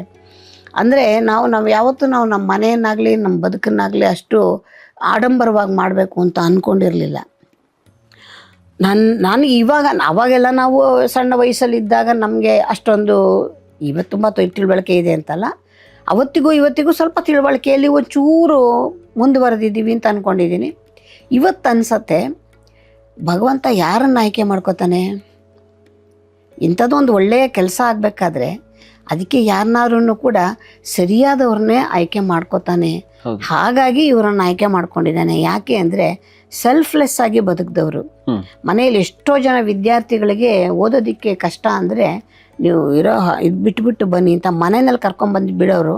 ನಾವು ಮನೆಯಲ್ಲೇ ಊಟ ಹಾಕ್ಕೊಂಡು ಅವ್ರು ಫೀಸ್ ಕೊಟ್ಕೊಂಡು ಎಷ್ಟೊಂದು ಜನ ಸಾಕಿದ್ದೀವಿ ಒಂದು ಕಾಲದಲ್ಲಿ. ಇವರು ವಿದ್ಯಾರ್ಥಿಗಳು ಅಂದರೆ ತುಂಬ ಪ್ರಾಣ, ತುಂಬ ಸಹಾಯ ಮಾಡೋರು. ಮೆಡಿಕಲ್ ಕಾಲೇಜ್ ಸ್ಟೂಡೆಂಟ್ಸ್ಗೆ ಏನೇನು ಬೇಕೋ ಅವ್ರಿಗೆ ತೊಗೊಳಕ್ಕೆ ಶಕ್ತಿ ಇಲ್ಲದೆ ಇರೋರಿಗೆ ತೆಕ್ಕೊಡೋರು, ಎಲ್ಲ ಮಾಡೋರು. ಒಂಥರ ಅವರ ಸ್ವಭಾವನೇ ಆ ಥರ ಇತ್ತು. ಮತ್ತು ತುಂಬ ಶಿಸ್ತಿನ ಮನುಷ್ಯ. ಇವ್ರು ಕಾಲೇಜ್ಗೆ ಹೋಗ್ಬೇಕಾದ್ರೆ ಒಂದು ದಿವಸನೂ ನೇರ ಸ್ಟಾಫ್ ರೂಮ್ಗೆ ಹೋಗ್ತಿರ್ಲಿಲ್ಲ. ಓಪನ್ ಆಗಿ ಹೇಳ್ತಾ ಇದ್ದೀನಿ, ಎಲ್ರಿಗೂ ಗೊತ್ತಿರೋ ಸತ್ಯ. ಸೀದಾ ಹೋಗೋರು ಅಂದರೆ NAS ಬಂದರೂ ಬೆಲ್ ಹೊಡಿರೋ ಅನ್ನೋರು. ಕರೆಕ್ಟ್ 8 ಗಂಟೆಗೆ ಕಾಲೇಜ್ ಎಂಟ್ರ್ ಆಗೋರು. ಅಷ್ಟು ಪ್ರಿನ್ಸಿಪಲ್ಡ್. ಇವ್ರು ಹೇಳ್ತಾ ಇದ್ದಿದ್ದೆ, ಆ ವಾಚ್ಮನ್ಗಳು ಹೇಳ್ತಾ ಇದ್ದಾಗ NAS ಬಂದರು ಬೆಲ್ ಹೊಡಿರೋ ಅಂತ ಹೇಳೋರು. ಸೀದಾ ಕ್ಲಾಸ್ಗೆ ಹೋಗೋರು. ಒಂದು ಪುಸ್ತಕ ಹಿಡ್ಕೊಂಡು ಹೋಗ್ತಿರ್ಲಿಲ್ಲ, ಒಂದು ನೋಟ್ಬುಕ್ ಇಟ್ಕೊಂಡು ಹೋಗ್ತಿರ್ಲಿಲ್ಲ. ನೋಟ್ಸ್ ಬಾಯಲ್ಲೇ ಹೇಳೋರು ಬರ್ಕೊಳ್ಳೋದಕ್ಕೆ. ಲೆಕ್ಕನೂ ಬಾಯಲ್ಲೇ ಹೇಳಿ ಅಕೌಂಟೆನ್ಸಿ ಪಾಠ ಮಾಡ್ತಾ ಇದ್ದಿದ್ದು. ಬೇರೆ ಸೆಕ್ಷನ್ ಹುಡುಗರೆಲ್ಲ ಬಂದು ನೆಲದ ಮೇಲೆಲ್ಲ ಕೂತ್ಕೊಂಡು ಪಾಠ ಕೇಳಿರೋ ಅಂಥ ನಿದರ್ಶನಗಳಿದೆ. ಅಷ್ಟು ಒಳ್ಳೆ ಟೀಚರ್ ಆಗಿದ್ದವರು ಇವತ್ತು. ಆ್ಯಕ್ಚುಲಾಗಿ ಈ ಗುರು ಪೌರ್ಣಮಿ ಅಂತಂದರೆ ಈ ಥರ ಉತ್ತಮವಾದಂತಹ ಎಲ್ಲ ಶಿಕ್ಷಕರನ್ನು ನೆನೆಸ್ಕೊಳ್ಳುವಂತಹ ದಿವಸ ಇದು. ನಾವು ಟೀಚರ್ಸ್ ಡೇ ಅಂತ ಏನಾರು ಮಾಡಿದ್ರೆ ಬಹುಶಃ ಇದೆ ನಿಜವಾದ ಟೀಚರ್ಸ್ ಡೇ ಅಂತ ನನಗನ್ನಿಸುವಂಥದ್ದು. ಇವರು ಇವಾಗ ಇಲ್ಲೊಂದು ಐಡಲ್ ಮಾಡಿ ಇಟ್ಟಿದ್ದೀನಿ. ಕೆಲವ್ರು ಬಂದು ಇಲ್ಲಿ, ಇವರು ಹಳೆ ಭಕ್ತರು ತುಂಬ ಜನ ಇದ್ದಾರೆ, ಬಂದು ಇಲ್ಲಿ ಕೂತ್ಕೊಂಡು ಪ್ರಾರ್ಥನೆ ಮಾಡ್ಕೊಂಡು ಹೋಗ್ತಾರೆ. ಅವ್ರ ಕೆಲಸ ಆಗೋಗುತ್ತೆ. ಅಷ್ಟು ಇದಿದೆ. ಕೆಲವರು ಇವ್ರು ಏನು ಹೇಳಿದ್ದು ಎಲ್ಲ ನಡೀತಿತ್ತು, ತುಂಬ ಚೆನ್ನಾಗಿ ನಡೀತಿತ್ತು, ಅವ್ರಿಗೆ ವಾಕ್ಶಕ್ತಿ ತುಂಬ ಚೆನ್ನಾಗಿತ್ತು. ಹಾಗಾಗಿನೇ ತುಂಬ ದೊಡ್ಡ ಭಕ್ತ ಸಮೂಹ ಇತ್ತು. ಅವರಿದ್ದಾಗ ಏನು ಜನ ಬರ್ತಾ ಇದ್ರು ಆ ಜನನ ನನ್ನ ಕೈಲಿ ಇವತ್ತು ಸೇರ್ಸೋಕ್ಕಾಗಿಲ್ಲ. ನಾನು ಯಾವುದೇ ಕಾರ್ಯಕ್ರಮ ಮಾಡಿದಾಗಲೂ ಅನ್ಕೋತೀನಿ, ಎಲ್ಲೂ ಇಡೀ ಏರಿಯಾದಲ್ಲೇ ಎಲ್ಲೂ ಪಾರ್ಕಿಂಗಿಗೆ ಜಾಗ ಸಿಗ್ತಿರ್ಲಿಲ್ಲ, ಮೇನ್ ರೋಡಲ್ಲೂ ಎಲ್ಲೂ ಸಿಗ್ತಿರ್ಲಿಲ್ಲ, ಅಷ್ಟು ಜನ ಸೇರೋರು. ಒಂದು ರಥೋತ್ಸವ, ಒಂದು ಕಾರ್ಯಕ್ರಮ, ನಾಗರ ಪಂಚಮಿಗೆ ವಿನಾಯಕ ನಗರ ತನಕ ಗಾಡಿಗೆ ಒಂದು ಸಲ ಮಿನಿಸ್ಟ್ರನ್ನ ಇನ್ವೈಟ್ ಮಾಡಿದ್ವಿ. ಏನ್ರಿ 4 ಕಿಲೋಮೀಟ್ರ್ ನಡೆಸ್ಬಿಟ್ರಿ ನನ್ನನ್ನು ಅಂದಿದ್ರು. ಅಲ್ಲಿವರೆಗೂ ಪಾರ್ಕಿಂಗಿಗೆ ಜಾಗ ಸಿಗ್ತಿರಲ್ಲ. ಆ ಥರ ಜನ ನನ್ನ ಕೈಲಿ ಇವತ್ತು ಸೇರ್ಸೋಕ್ಕಾಗ್ತಾಯಿಲ್ಲ. ಅವರು ಹೋದರು ಅಂತ ಹೇಳಿ ಜನ ಬರೋದು ಬಿಟ್ಬಿಟ್ರು, ದೇವಸ್ಥಾನಕ್ಕೆ ತುಂಬ ಜನ ಬರೋದು ಬಿಟ್ಬಿಟ್ರು. ಈಗ ಬರ್ತಾ ಇರೋ ವರ್ಗನೇ ಬೇರೆ, ಅವತ್ತು ಬರ್ತಾ ಇದ್ದ ವರ್ಗನೇ ಬೇರೆ. ಆ ಜನಗಳು ಇವತ್ತಿಗೂ ಅಕಸ್ಮಾತ್ ಯಾರೋ ಒಬ್ಬೊಬ್ರು ಬಂದರೆ ಅವ್ರು ಎಲ್ಲೂ ಹೋಗೋದೇ ಇಲ್ಲ, ಇಲ್ಲಿ ಬಂದು ಕೂತ್ಕೊಳ್ತಾರೆ, ಇಲ್ಲಿ ಕೂತು ಪ್ರಾರ್ಥನೆ ಮಾಡ್ಕೊಂಡು ಹೋಗ್ತಾರೆ. ಇನ್ಯಾವಾಗಲೂ ಸಿಕ್ಕಿದಾಗ ಬಂದಾಗ ಹೇಳ್ತಾರೆ, ಗುರುಗಳ ಮುಂದೆ ಕೂತ್ಕೊಂಡು ಪ್ರಾರ್ಥನೆ ಮಾಡೋದೇ ನನ್ನ ಕೆಲಸ ಆಯಿತು ಅಂತಾರೆ. ಅದೇನೋ ಒಂದು ಚೈತನ್ಯವೋ ಒಂದು ಶಕ್ತಿಯೋ ಅವರಲ್ಲಿತ್ತು ಅಂತ ಕಾಣುತ್ತೆ. ಅದು ಭಗವಂತ ಅದರಿಂದ ಬಹುಶಃ ಅವರನ್ನು ಆಯ್ಕೆ ಮಾಡಿಕೊಂಡು ಅವ್ರ ಕೈನಲ್ಲಿ ಇಂಥ ಬೃಹತ್ ಕಾರ್ಯವನ್ನು ಮಾಡಿಸಿದ್ದಾನೆ. ಮತ್ತೊಂದು ಅಮ್ಮ, ಈ ದೇವಸ್ಥಾನದ ಆರಂಭದ ದಿನಗಳಲ್ಲಿ ನಾವು ಕನ್ನಡ ಚಲನಚಿತ್ರ ಕ್ಷೇತ್ರದಲ್ಲಿ ಸಾಹಸ ಸಿಂಹ ಅಂತ ಕರೆಸ್ಕೊಂಡಂತಹ ವಿಷ್ಣುವರ್ಧನ್ ಅವರು ಹಳೆಯ ದಿನಗಳನ್ನ ಗುರೂಜಿಯವ್ರ ಬಗೆಗಿನ ವಿಷಯಗಳನ್ನ ನೆನಪು ಮಾಡಿ ಮಾತಾಡಿರುವಂತಹ ವಿಡಿಯೋ ಕ್ಲಿಪ್ಸ್ ಅನ್ನು ನೋಡಿದ್ದೇನೆ. ಅವರಿಗೂ ಮತ್ತು ಗುರೂಜಿಯವರಿಗೂ ಯಾವ ರೀತಿಯ ಸಂಬಂಧ ಇತ್ತು, ಸ್ನೇಹ ಇತ್ತು, ಅವ್ರ ಈ ಕ್ಷೇತ್ರದ ಆರಂಭದ ದಿನಗಳಲ್ಲಿ ಬಂದಾಗ ಆ ದಿನಗಳನ್ನ ನೀವು ನೆನಪು ಮಾಡ್ಕೊಳ್ಳೋದಾದ್ರೆ? ಅವರ ಕಾರ್ಯಕ್ರಮಗಳನ್ನ ನಾನು ನೋಡಿದ್ದೀನಿ. ನಾನು ಸುಬ್ರಹ್ಮಣ್ಯರವರು ಒಂದೇ ವಯಸ್ಸಿನವರು, ಒಟ್ಟಿಗೆ ಓದ್ತಾ ಇದ್ದವರು ಮೈಸೂರಿನಲ್ಲಿ. ಅವರ ಯಶಸ್ಸಿನ ಬಗ್ಗೆ ನನಗೆ ನಿಜವಾಗ್ಲೂ ಬಹಳ ಹೆಮ್ಮೆ ಇದೆ. ಅವ್ರಿಗೆ ದೇವರು ಕೊಟ್ಟಿರೋ ರೀತಿನಲ್ಲಿ ಅವರು ಒಂದು ರೀತಿಯ ಸಮಾಜ ಸೇವೆ ಮಾಡ್ತಾ ಇದ್ದಾರೆ. ಪ್ರತಿಯೊಬ್ಬ ಮನುಷ್ಯನಿಗೂ ಆಸೆ ಇದೆ, ಆಕಾಂಕ್ಷೆ ಇದೆ, ಪ್ರಶ್ನೆಗಳಿದೆ, ಸಮಸ್ಯೆಗಳಿದೆ, ನೋವಿದೆ. ಅದು ಪ್ರತಿಯೊಂದು ಪ್ರಶ್ನೆಗೂ ತಮ್ಮದೇ ಆದ ದೇವರು ಕೊಟ್ಟಿರೋ ರೀತಿನಲ್ಲಿ, ಅವರು ಕೊಟ್ಟಿರೋ ಶಕ್ತಿನಲ್ಲಿ ಅವರಿಗೆ ಸಾಂತ್ವನ ಹೇಳಿ, ಸಮಾಧಾನ ಹೇಳಿ, ಅವರ ಜೀವನದಲ್ಲಿ ಆಸೆಯ ಒಂದು ಬೆಳಕನ್ನ ತೋರಿಸ್ತಾ ಇರೋ ಬೇಕಾಶನ ಜನಗಳಲ್ಲಿ ಸುಬ್ರಹ್ಮಣ್ಯರವರು ಒಬ್ರು. ಅನೇಕ ಜನಗಳಿಗೆ ಮನಸ್ಸಿಗೆ ಶಾಂತಿ ಸಿಕ್ಕಿದೆ ಅವ್ರು ಮಾಡ್ತಾ ಇರೋ ಕೆಲಸದಿಂದ. ಇವರು ಬಾಲ್ಯ ಸ್ನೇಹಿತರು, ಒಂದೇ ಸ್ಕೂಲಲ್ಲಿ ಕಾಲೇಜಲ್ಲಿ ಎಲ್ಲ ಓದ್ತಾ ಇದ್ದವರು. ಅವರು ಈ ದೇವಸ್ಥಾನ ಮಾಡಬೇಕಂತ ನಾವು ಪ್ರಾರಂಭಿಕವಾಗಿ ಫೌಂಡೇಶನ್ ಪೂಜೆ ಮಾಡಿದ್ವಲ್ಲ, ಭೂಮಿ ಪೂಜೆಗೆ ವಿಷ್ಣುವರ್ಧನ್ ಬಂದಿದ್ದರು, ಭಾರತಿ ವಿಷ್ಣುವರ್ಧನ್ ಅವರು ಬಂದಿದ್ದರು, ಇನ್ನೂ ಕೆಲವರು ಮಿನಿಸ್ಟ್ರುಗಳು ಎಲ್ಲ ಬಂದಿದ್ದರು. ಆ ದಿವಸ ಬಂದಾಗಲೂ ಹೇಳಿದರು. ಮತ್ತು ಇವರು ಇನ್ನೊಂದೆರಡು ಕೆಲವು ಕಾರ್ಯಕ್ರಮಗಳು ಮಾಡಿದರು. ಆ ಕಾರ್ಯಕ್ರಮಗಳಿಗೆಲ್ಲ ಕರೆದಾಗಲೂ ವಿಷ್ಣುವರ್ಧನ್ ಬಂದಿದ್ದರು. ಅವರು ಯಾವಾಗಲೂ ಹೇಳೋರು. ಒಂದು ದಿವಸ ಫೋನ್ ಮಾಡಿದ್ರು ಮನೆಯಲ್ಲಿ. ಫೋನ್ ನಾನು ರಿಸೀವ್ ಮಾಡಿದ್ರೆ ನಾನಮ್ಮ ಅಂತ ಹೇಳಿ ಮಾತಾಡುವಾಗ ಹೇಳಿದ್ರು, ನಾನು ಇವರು ಟಿ ವಿ ಕಾರ್ಯಕ್ರಮಗಳನ್ನ ನೋಡ್ತಾ ಇರ್ತೀನಿ, ನನಗೆ ಭಾಳ ಖುಷಿ ಆಗುತ್ತೆ, ಎಷ್ಟು ಚೆನ್ನಾಗಿ ಮಾತಾಡ್ತಾ ಇದ್ದಾನೆ ಇವನು ಅಂತ. ನಾನು ಅವನ್ನ ಟಿ ವಿನಲ್ಲೇ ಹಿಡಿಬೇಕು ಅಂತ ಎಷ್ಟು ಸಲ ಟ್ರೈ ಮಾಡಿದ್ದೀನಿ, ನನಗೆ ಕನೆಕ್ಷನ್ನೇ ಸಿಗ್ತಾ ಇರಲಿಲ್ಲ, ಅದಕ್ಕೆ ಇವತ್ತು ಮನೆಗೆ ಫೋನ್ ಮಾಡಿದೆ ಅಂತ ಹೇಳಿ ಮಾತಾಡಿದರು. ನಿಮ್ಮಿಂದ ತುಂಬ ಜನಕ್ಕೆ ಮಾನಸಿಕವಾಗಿ ಶಾಂತಿ ಸಮಾಧಾನ ಸಿಕ್ಕುವಂಥ ಕೆಲಸ ನೀವು ಮಾಡ್ತಾ ಇದ್ದೀರಾ. ಅದು ನಮ್ಮಲ್ಲಿ ವಿಡಿಯೋ ಕ್ಲಿಪ್ಪಿಂಗ್ ಇದೆ, ಇದೇ ವರ್ಡೇ ಹೇಳಿದ್ದಾರೆ ಅವರು. ಅಂತಹ ಕೆಲಸ ಮಾಡ್ತಾ ಇದ್ದೀರಾ, ನನಗೆ ತುಂಬ ಸಂತೋಷ ಆಯಿತು, ಅದಕ್ಕೋಸ್ಕರ ನಿಮ್ಗೊಂದು ಅಭಿನಂದನೆ ಹೇಳೋಣ ಅಂತ ಕರೆ ಮಾಡಿದೆ ಅಂತ ಮಾತನಾಡೋರು. ಮತ್ತು ಎಲ್ಲೆಲ್ಲಿ ಹೋದರೂ ಕೂಡ ನಾವು ಸುಮಾರು, ಇವರು ಸಿನಿಮಾ ಜಗತ್ತಲ್ಲೇ ಇದ್ದವರು. ಇವರು ಸೋರೋಟ ಅಶ್ವಥ್ ಅವರು ಇವರ ತಂದೆಯವರು. ಹಾಗಾಗಿ ಎಲ್ಲ ಸಿನಿಮಾ ನಟ ನಟಿಯರೆಲ್ಲ ಇವ್ರ ಮನೆಗೆ ಬರೋರು. ಡಾಕ್ಟರ್ ರಾಜ್ಕುಮಾರ್ ಅವರು ಬರೋರು, ಪಾರ್ವತಮ್ಮ ಅವರು ನಮ್ಮ ಕುಟುಂಬಕ್ಕೆ ತುಂಬ ಹತ್ತಿರದವರಾಗಿದ್ದರು. ಅವರು ಎಲ್ಲರೂ ಯಾರೇ ಬಂದ್ರೂ ಕೂಡ ಎಲ್ಲರೂ ಕೂಡ ಒಂಥರ ತುಂಬ ಅಭಿಮಾನವಾಗಿ ಇದ್ದಂಥವ್ರು. ವಿಸರೋಜಾದೇವಿಯವರು ತುಂಬ ವಿಶ್ವಾಸವಾಗಿ ಇವ್ರ ಬಗ್ಗೆ ತುಂಬ ಮಾತನಾಡಿದ್ದಾರೆ. ಮೊನ್ನೆ ಹರಿಣಿಯವರು ಫೋನ್ ಮಾಡಿದ್ರು, ಅದಿನ್ನು ಎಷ್ಟು ಚೆನ್ನಾಗಿ ಮಾತಾಡ್ತೀರಮ್ಮ ನೀವು, ಸುಬ್ರಹ್ಮಣ್ಯನೇ ಅಷ್ಟು ಚೆನ್ನಾಗಿ ಮಾತಾಡ್ತಾನೆ ಅಂದ್ಕೊಂಡಿದ್ದೆ, ಅವ್ನು ಮೀರಿಸ್ಬಿಟ್ರಿ ನೀವು, ನಂಗೆ ನಿಮ್ಮ ಪ್ರೋಗ್ರಾಮ್ ನೋಡ್ತಾನೇ ಇರೋಣ ಅನ್ಸತ್ತೆ, ತುಂಬ ಖುಷಿ ಆಯಿತು ಹೇಳೋಣ ಅಂತ ಮಾಡಿದೆ ಅಂತ. ಒಂದು ದಿವಸ ವಿಸರೋಜಾದೇವಿಯವರು ಫೋನ್ ಮಾಡಿದರು. ಒಂದು ದೀಪಾವಳಿ ಹಬ್ಬಕ್ಕೆ ಸುವರ್ಣ ನ್ಯೂಸ್ಗೆ ಒಂದು ಇಲ್ಲೇ ದೇವಸ್ಥಾನದಲ್ಲಿ ಮುಂಭಾಗದಲ್ಲಿ ಮೇಲ್ಗಡೆ ಒಂದು ಕಾರ್ಯಕ್ರಮ ಸ್ಪೆಷಲ್ ಎಪಿಸೋಡ್ ಮಾಡಿದ್ರು ಅವರು.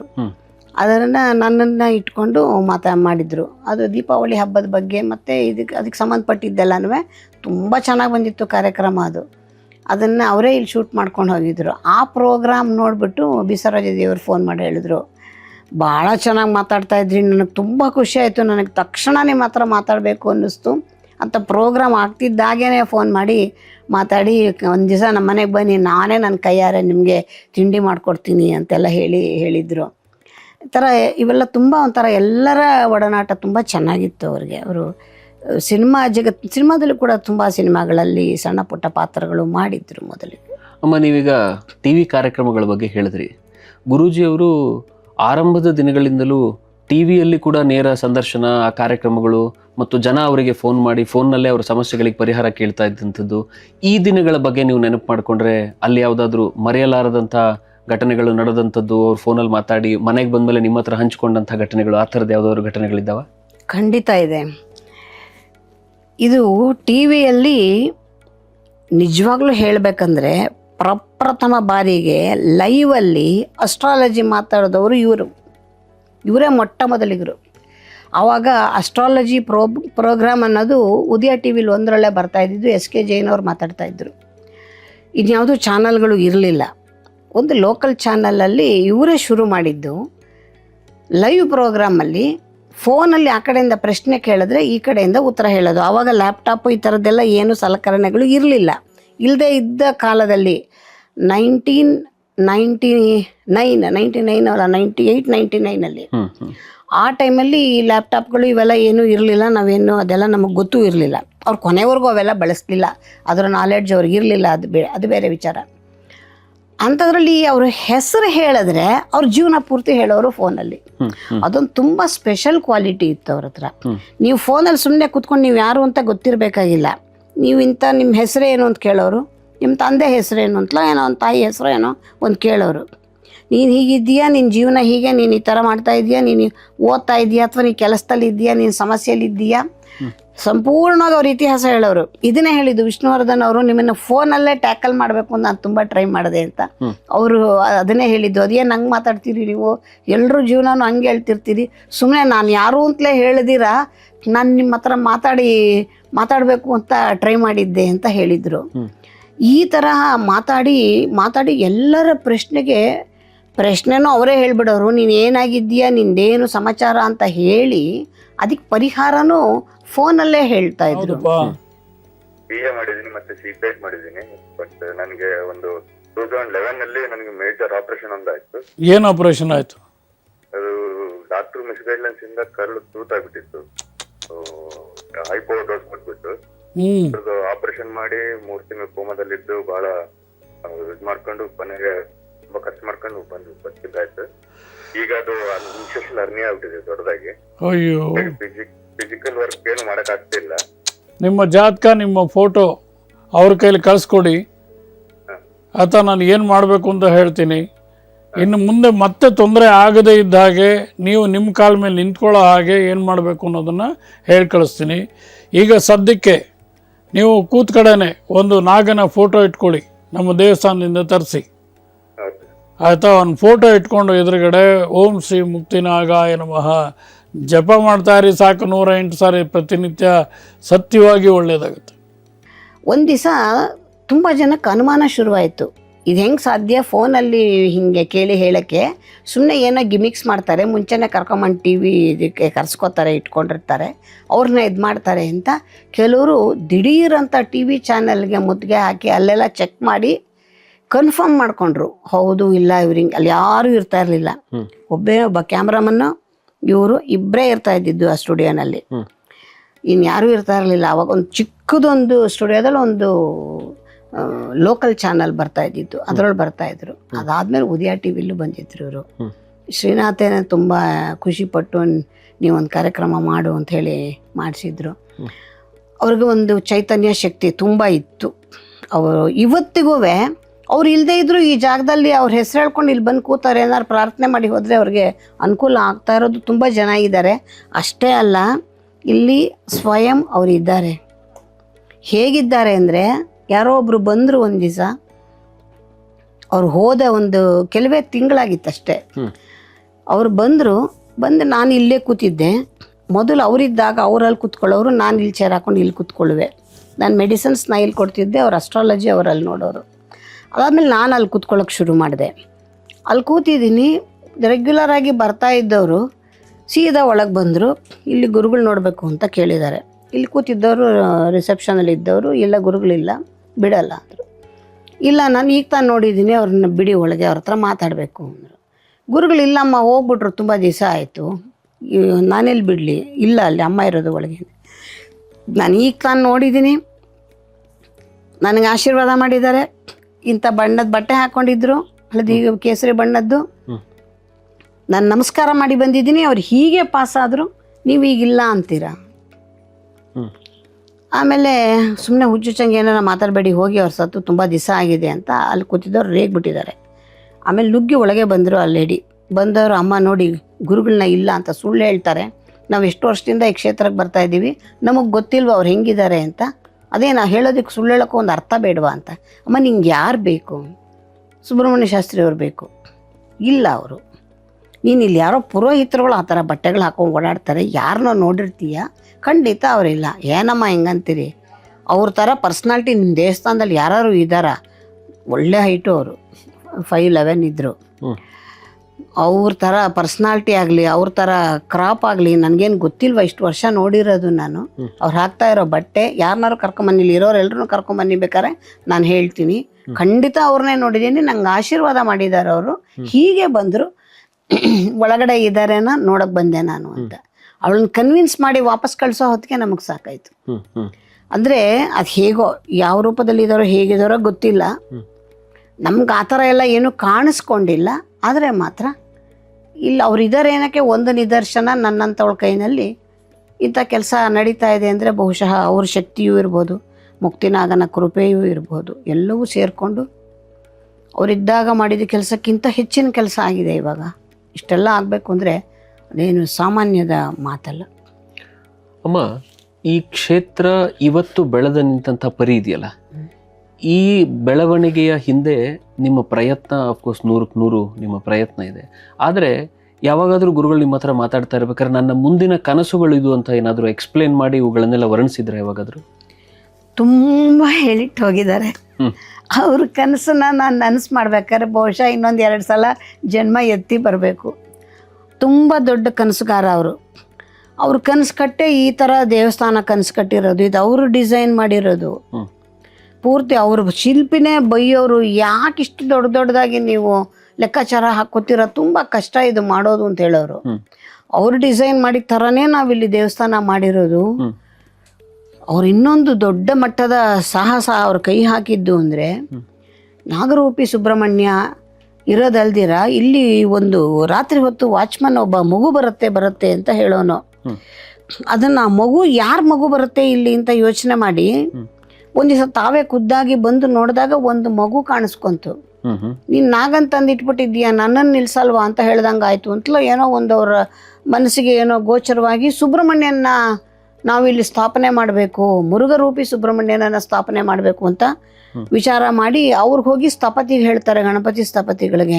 ಹೌದು, ನನಗೂ ಅನ್ನಿಸ್ತಾ ಇತ್ತು ಇದೇ ಸಮಯದಲ್ಲೇನೆ ನೀವು ಮಾಡಬೇಕು ಒಂದು ಇದನ್ನ. ಆದರೆ ನೀವು ನಾಗನ್ನೇ ತುಂಬ ದೊಡ್ಡದಾಗಿ ಮಾಡಿಟ್ಬಿಟ್ಟಿದ್ದೀರಾ, ಸುಬ್ರಹ್ಮಣ್ಯ ಇನ್ನೂ ದೊಡ್ಡವನು, ಸುಬ್ರಹ್ಮಣ್ಯನ ಇನ್ನೂ ಎತ್ತರಕ್ಕೆ ಮಾಡಿಡಬೇಕು, ನೀವು ಅದಕ್ಕಿಂತ ದೊಡ್ಡದು ಮಾಡಬೇಕು, ಇದು ಸ್ವಲ್ಪ ಕಷ್ಟಕರವಾದ ವಿಚಾರ ಅಂತ ಅವ್ರು ಹೇಳ್ತಾರೆ. ಆವಾಗ ಇವರು ಇಲ್ಲ, ಸುಬ್ರಹ್ಮಣ್ಯನನ್ನ ದೊಡ್ಡದಾದ್ರೂ ಪರವಾಗಿಲ್ಲ, ಮನಸ್ಸಿಗೆ ಬಂದಿದೆ, ನನಗೆ ಏನೋ ಹೇಳ್ದಂಗೆ ಆಗ್ತಾ ಇದೆ ಸ್ವಾಮಿ, ಮಾಡಲೇಬೇಕು ಅಂತ ತೀರ್ಮಾನ ತಗೋತಾರೆ. ಆಮೇಲೆ ಅವ್ರು ಹೇಳ್ತಾರೆ, ಸಾಮಾನ್ಯ ಸುಬ್ರಹ್ಮಣ್ಯ ಇರೋದೆಲ್ಲ ಬೆಟ್ಟದ ಮೇಲೆ, ನಿಮ್ಮಲ್ಲಿ ಬೆಟ್ಟ ಎಲ್ಲಿದೆ ಇಡಕ್ಕೆ ಅಂತ. ಬೆಟ್ಟ ಇಲ್ಲದೆ ಇದ್ರೇನೀಗ ಕೃತಕವಾಗಿ ಬೆಟ್ಟ ನಿರ್ಮಾಣ ಮಾಡಿಬಿಡ್ತೀನಿ ಅಂತಾರೆ ಇವರು. ಕೃತಕವಾಗಿ ದೇವಸ್ಥಾನ ಮಾಡೋದೇ ದೊಡ್ಡ ಸಾಹಸ. ಬೆಟ್ಟನೇ, ಅದೇನು ಬೆಟ್ಟ ಕಲ್ಲು ಹೊತ್ತರು ಅಂತ ಗಾದೆ ಇದೆಯಲ್ಲ, ಬೆಟ್ಟನೇ ನಿರ್ಮಾಣ ಮಾಡ್ತೀನಿ ಅಂತ ಹೊರಟಂಥ ಕನಸುಗಾರ ಇವರು. ಕನಸು ಕಂಡ್ರು, 4-5 ಫ್ಲೋರ್ ಸ್ಟ್ರಕ್ಚರ್ ಡಿಸೈನ್ ಮಾಡಿದ್ರು. ಸುಬ್ರಹ್ಮಣ್ಯ ಸ್ವಾಮಿನ ಕೆತ್ತನೆ ಮಾಡಿದ್ದು ಭಾಳ ದೊಡ್ಡ ಸಾಹಸ ಆಯಿತು ಬಿಡಿ. ಆ ಸ್ವಾಮಿಯನ್ನು ಮೇಲಿಡೋದಕ್ಕೆ ನಾವು ಎಷ್ಟು ಖರ್ಚು ಮಾಡಿದ್ದೀವಿ ಅಂದರೆ ನಾನು ಹೇಳಲಿಕ್ಕೆ ಸಾಧ್ಯ ಇಲ್ಲ.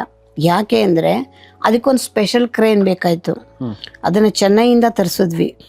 ಅವನ ಬಾಡಿಗೆ ಅವನ ಇದು ಲೇಬರು ಅವನಿಗೆ ಅಲ್ಲಿ ಸೆಟಪ್ ಮಾಡ್ಕೊಳ್ಳೋಕ್ಕೆ 1 ವಾರ ಟೈಮ್ ಬೇಕು ಅಂದ. ಫುಲ್ಲು ಆ ಏರಿಯಾ ಎಲ್ಲ ಅದನ್ನು ಸ್ಟಿಫಾಗಿ ಕೂಡ್ಸೋದಕ್ಕೆ ಅಲ್ಲೆಲ್ಲನೂ ಕಾಂಕ್ರೀಟ್ ಹಾಕಿಸಿ ನಾವು ಅದಕ್ಕೆಲ್ಲ ಖರ್ಚು ಮಾಡಿ ಆ ಕ್ರೇನನ್ನು ತಂದು ನಿಲ್ಲಿಸಿ ಅದರಲ್ಲಿ ಈ ಸುಬ್ರಹ್ಮಣ್ಯನ ನಾವು ಮೇಲಕ್ಕೆ ಎತ್ತಿಸಿದ್ದು. ಎತ್ತಿ ಇಟ್ಟಾಗ ಒಂದು ಮಾತಂದರು, ನಾನು ಇನ್ನು ಮುಂದೆನೇ ಇರ್ತೀನಿ ನಿನ್ನ ಮೇಂದ ಅಂದರು. ಅಷ್ಟೇ, ಅದು ಇಟ್ಟರು ಹೋಗ್ಬಿಟ್ರು. ಅವ್ರು ಆಡಿದ್ದ ಮಾತಿನ ಮೇಲೆ ನಾವು ಆ ಬೆಟ್ಟದ ನೇರ ದೃಷ್ಟಿ ಎದುರುಗಡೆನೇ ಅವರನ್ನು ಬರಿ ಮಾಡಿರೋದು. ಇಟ್ಟೊಟ್ಟೋದ್ರ ಬಿಸಿಲು ಮಳೆ ಅಷ್ಟು ಹೈಟಲ್ಲಿ ಸ್ವಾಮಿ ಮಳೆಯಲ್ಲಿ ನೆಂದು ಬಿಸಿಲಲ್ಲಿದ್ದಾಗಿ ಎಲ್ಲಿ ಸಿಡಿದು ಹೋಗುತ್ತೋ ವಿಗ್ರಹ, ಇನ್ನದು ಬೇರೆ ಇನ್ನೇನು ಪಾಪಗಳು ಸುತ್ತಕೊಳ್ಳುತ್ತೋ ಅಂತ ತುಂಬ ಹೆದರಿ ತುಂಬ ಕಷ್ಟ. ಆವಾಗ ನನಗೆ ಇವ್ರು ಹೋದ್ಮೇಲೆ ದೇವಸ್ಥಾನಕ್ಕೆ ಜನ ಬರೋದು ಬಿಟ್ಬಿಟ್ರು. ಕೆಲಸಗಾರ ಎಲ್ರಿಗೂ ಅನುಮಾನ, ಈ ಅಮ್ಮಂಗೆ ಸಂಬಳನೂ ಕೊಡೋಕ್ಕಾಗತ್ತೋ ಇಲ್ವೋ ಅಂದ್ಕೊಂಡು ಒಬ್ಬೊಬ್ಬರೇ ಕಳ್ಸ್ಕೊಳಕ್ಕೆ ಶುರು ಮಾಡಿದ್ರು. ಏನು ಮಾಡ್ಬೇಕು, ಇಷ್ಟು ದೊಡ್ಡ ಪ್ರದೇಶದಲ್ಲಿ ನಾನು ಈ ಥರ ದೇವಸ್ಥಾನ ಇಟ್ಕೊಂಡು ಒಬ್ಬಂಟಿ ಹೆಂಗಸು ಏನು ಮಾಡೋದು, ತುಂಬ ಕಷ್ಟಕ್ಕೆ ಸಿಕ್ಕಾಕೊಂಡ್ಬಿಟ್ಟಿದ್ದೆ. ಆಮೇಲೆ ಆವಾಗ ಮತ್ತೆ ದುಡಿಮೆ ಜಾಸ್ತಿ ಶುರು ಮಾಡ್ಕೊಂಡು ನಾನು ಒಬ್ಬೊಬ್ಬರಿಗೆ ಸಂಬಳ ಕೊಡೋಕ್ಕೆ ಶುರು ಮಾಡಿ ಸೆಕ್ಯೂರಿಟಿ ಎಲ್ಲರೂ ಹೊರಟೋದ್ರು, ಯಾರೂ ಇರಲಿಲ್ಲ. ಯಾರ್ಯಾರು ಇಲ್ದಿರಾನೇ ಬಂದಿರೋದು. ನಮ್ಮ ಮುಕ್ತಿನಾಗನೇ ಇಡೀ ಕ್ಷೇತ್ರನ ರಕ್ಷಣೆ ಮಾಡ್ಕೊಂಡಿರೋದು ಈ ಜಾಗದಲ್ಲಿ. ಆಮೇಲೆ ಅದಕ್ಕೊಂದು 4 ಪಿಲ್ಲರ್ ಹಾಕಿ ಒಂದು ರೂಫ್ ಹಾಕಿ ಬಿಟ್ಟೆ ಒಂದಷ್ಟು ದಿವಸ. ಈ ದೇವಸ್ಥಾನ ಕಂಪ್ಲೀಟ್ ಆಗಿರಲಿಲ್ಲ. ಮೊದಲು ಇದನ್ನು ಕಂಪ್ಲೀಟ್ ಮಾಡೋಣ, ಮಳೆಗೆ ಬಿಸಿಲಿಗೆ ಅಷ್ಟು ಪ್ರೊಟೆಕ್ಷನ್ ಆಗಲಿ ಅಂತ ಅಷ್ಟು ಮಾಡಿ ಬಿಟ್ಟು ಆಮೇಲೆ ಈ ದೇವಸ್ಥಾನದ ಕೈಗೆ ತಗೊಂಡು ಆಮೇಲೆ ಎಲ್ಲ ಬರೀ ಕಲ್ಲು ಮುಳ್ಳು ಸುತ್ತ. ಇಲ್ಲಿ ಬರುವಂಥ ಜನ ಎಲ್ಲನೂ ಇಲ್ಲಿ ಓಡಾಡ್ಬೇಕಾದ್ರೆ ತುಂಬ ಕಲ್ಲು ಮಣ್ಣು ಇದು ಜಾಗ. ಈ ಜಾಗನೇ ಸ್ವಲ್ಪ ಬರೀ ಕಲ್ಲು ಮಣ್ಣು ಇರೋವಂಥದ್ದು. ಓಡಾಡೋಕ್ಕೆಲ್ಲ ತುಂಬ ಕಷ್ಟ ಆಗುತ್ತೆ, ಪ್ರದಕ್ಷಿಣೆ ಬರೋಕ್ಕಾಗಲ್ಲ ಅಂತ ತುಂಬ ಗೋಳಾಡೋರು. ಎಲ್ಲರೂ ಒಂದು ಇಷ್ಟಗ್ಲಕ್ಕಾದ್ರೂ ಉದ್ದಕ್ಕೂ ಕಾಲ್ದಾರಿ ಥರ ಒಂದಷ್ಟು ಕಲ್ಲೋಗಿಲ್ಲೋ ಹಾಸಿಸ್ಕೊಡಿ ಅಂತೆಲ್ಲ ಕೇಳೋರು. ಈ ಮಾಡಿದ್ರೆ ಸರಿಯಾಗಿ ಒಂದ್ಸಲ ಮಾಡಬೇಕು, ಇದಿಷ್ಟು ಮಾಡೋದು ಆಮೇಲೆ ಇನ್ನೆಷ್ಟು ಮಾಡೋದು, ಹೇಗೋ ನೆಕ್ಸ್ಟ್ ಮಾಡಬೇಕಾದ್ರೆ ಫ್ಲೋರಿಂಗೇ ಮಾಡೋಣ ಅಂತ ಫ್ಲೋರಿಂಗ್ ಮಾಡಿ ಆಮೇಲೆ ಪ್ರಾಕಾರ ಮಂಟಪ ಸುತ್ತಲೂ ಅದು ಮಾಡಿ, ಅದಾದಮೇಲೆ ರೋಡ್ ಎಂಟ್ರೆನ್ಸಲ್ಲಿ ಒಂದು ಆರ್ಚ್ ಮಾಡಿದೆ, ಅದನ್ನು ಮಾಡಿ ಅದಾದಮೇಲೆ ರಾಜಗೋಪುರಕ್ಕೆ ಕೈ ಹಾಕಿದ್ದು. ರಾಜಗೋಪುರ ಆಗಿ ಹೆಚ್ಚು ಕಡಿಮೆ ಇವಾಗ ಈ ದೇವಸ್ಥಾನದ ಮುಕ್ತಿನಾಗ ದೇವಸ್ಥಾನ ಒಂದು ಹಂತಕ್ಕೆ ಮುಗಿದಿದೆ. ಆದರೂ ಮುಗ್ದಿಲ್ಲ. ಯಾಕೆ ಅಂದರೆ ಇದಕ್ಕೊಂದು ಬಾಗಿಲು ಮಾಡ್ಸೋಕ್ಕಾಗಿಲ್ಲ ನನಗಿನ್ನೂ. ರಾಜಗೋಪುರ ಅಷ್ಟೇ ಗೋಪುರ ನಿಲ್ಲಿಸಿದ್ದಾಯಿತು, ಅದಕ್ಕೆ ತಕ್ಕನಾಗಿ 18 ಅಡಿ ಬಾಗಿಲಾಗಬೇಕು. ಈ ಬಾಗಿಲಿಗೋಸ್ಕರ ಮರಕ್ಕೆ ಎಲ್ಲ ಕಾಡುಗಳು ಸುತ್ಕೊಂಬಂದೆ. ಎಲ್ಲರೂ ಅಂಗಡಿಗಳಿಗೆ ಹೋದರೆ ನಾ ಕಾಡು ಮೇಡುಗಳಿಗೂ ಹೋಗಿ ಸುತ್ಕೊಂಬಂದೆ. ಆದರೂ ಇನ್ನೂ ಒಂದು ಮರ ತರೋಕ್ಕಾಗಿಲ್ಲ ನನಗೆ. ಯಾಕಾಗಿಲ್ಲ ಅಂದರೆ ಏನು ಬೆಲೆ ಮರ, ಯಾವುದೋ ಒಂದು ಮರ ತಂದು ಮಾಡೋಕ್ಕಾಗಲ್ಲ. ಯಾಕೆಂದರೆ 100 ವರ್ಷ ಇರೋ ಥರ ದೇವಸ್ಥಾನ ಇದು, ಕಲ್ಲಿನಲ್ಲಿ ಕಟ್ಟಿರ್ತಕ್ಕಂಥ ದೇವಾಲಯ. ಇದಕ್ಕೆ ಬೃಹದಾಕಾರದ ಒಂದು ರಾಜಗೋಪುರ. ಆ ರಾಜಗೋಪುರಕ್ಕೆ ಒಂದು ಬೃಹದಾಕಾರದ ಬಾಗಿಲಾಗಬೇಕು. ಆ ಬಾಗಿಲಿಗೆ ಕೈ ಹಾಕಕ್ಕೆ ಹೋದರೆ ಅದು ರೇಟ್ಗಳು ಕೇಳಿದ್ರೆ ಸುಸ್ತಾಗಿ ಹೋಗ್ಬಿಟ್ಟು ಇದ್ಕೊಳ್ಳಿ ಬಿಡಪ್ಪ ಮುಗ್ದಿನಾಗ, ಅವತ್ತಿಂದ ನೀನೇನು ರಕ್ಷಣೆ ಮಾಡ್ಕೊತಾ ಇದ್ದೀಯ ಮಾಡ್ಕೊತ ಬಿಟ್ಟಿದ್ದೀನಿ ಸದ್ಯಕ್ಕೆ. ಇನ್ನು ಅದೊಂದು ದೊಡ್ಡ ಕೆಲಸ. ಅಲ್ಲಿಂದ ಮುಂದಕ್ಕೆ ಬಂದರೆ ಸುಬ್ರಹ್ಮಣ್ಯನ ದೇವಸ್ಥಾನ ಏನು ಮಾಡಿದ್ರೂ ಫಿನಿಷ್ ಮಾಡೋಕ್ಕಾಗ್ತಾಯಿಲ್ಲ. ಅಲ್ಲಿ ನೋಡಿದ್ರೆ ಎಲ್ಲ ಹೆಚ್ಚು ಕಮ್ಮಿ ಕೆಲಸ ಮುಗ್ದಿರೋ ಥರನೇ ಇದೆ, ಆದರೆ ಮಾತ್ರ ಫಿನಿಷ್ ಆಗ್ತಾಯಿಲ್ಲ. ಅದು ಯಾಕೆ ಸ್ವಾಮಿ ನನಗೆ ಪರೀಕ್ಷೆ ಮಾಡ್ತಾ ಇದ್ದಾನೋ ಅಥವಾ ನಿನ್ನ ಕೈಲಾಗತ್ತಾ ಇಲ್ವಾ ನೋಡು ಅಂತ ಚಾಲೆಂಜ್ ಕೊಟ್ಟಿದ್ದಾನೋ ನನಗಂತೂ ಅರ್ಥ ಆಗ್ತಾಯಿಲ್ಲ. ನನಗೆ ಆ ಕೆಲಸನೂ ಫಿನಿಷ್ ಮಾಡೋಕ್ಕಾಗ್ತಾಯಿಲ್ಲ, ಇಲ್ಲಿ ಬಾಗಿಲೂ ಮಾಡ್ಸೋಕ್ಕಾಗ್ತಾಯಿಲ್ಲ.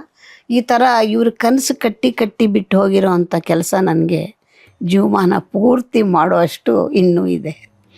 ಅಮ್ಮ, ನನಗೆ ಗುರೂಜಿಯವರು ಕಂಡಂಥ ಕನಸುಗಳನ್ನು ತಾವು ಇಷ್ಟು ಉತ್ಸುಕತೆಯಿಂದ ಮಾಡ್ತಾ ಇರುವಂಥ ಸಂದರ್ಭದಲ್ಲಿ ನಿಮ್ಮ ಹತ್ರ ಒಂದು ಬಹಳ ಕೇಳಬೇಕು ಅಂತ ಅನಿಸಿದಂಥ ವಿಷಯ ಏನು ಅಂತಂದರೆ, ನೀವು ಅವರನ್ನು ಪತಿಯಾಗಿ ನೋಡಿದ್ದೀರಿ, ಗುರುವಾಗಿ ಅವರು ನಿಮಗೆ ಕೊಟ್ಟಂತಹ ಅಥವಾ ಆಡಿದಂತಹ ಒಂದು ಮಾತು ನನಗೆ ಯಾವತ್ತೂ ಸ್ಫೂರ್ತಿ ಮಾಡುತ್ತೆ, ನನಗೆ ಇನ್ಸ್ಪೈರ್ ಮಾಡುತ್ತೆ ಅನ್ನುವಂಥ ಯಾವುದಾದ್ರೂ ಮಾತುಗಳು ಅವ್ರದ್ದು ನೀವು ಪ್ರತಿನಿತ್ಯ ನೆನಪು ಮಾಡ್ಕೊಳ್ಳುವಂಥ ಯಾವುದಾದ್ರು ಒಂದು ಮಾತು ನಿಮಗೆ ನೆನಪು ಮಾಡಿಕೊಂಡ್ರೆ?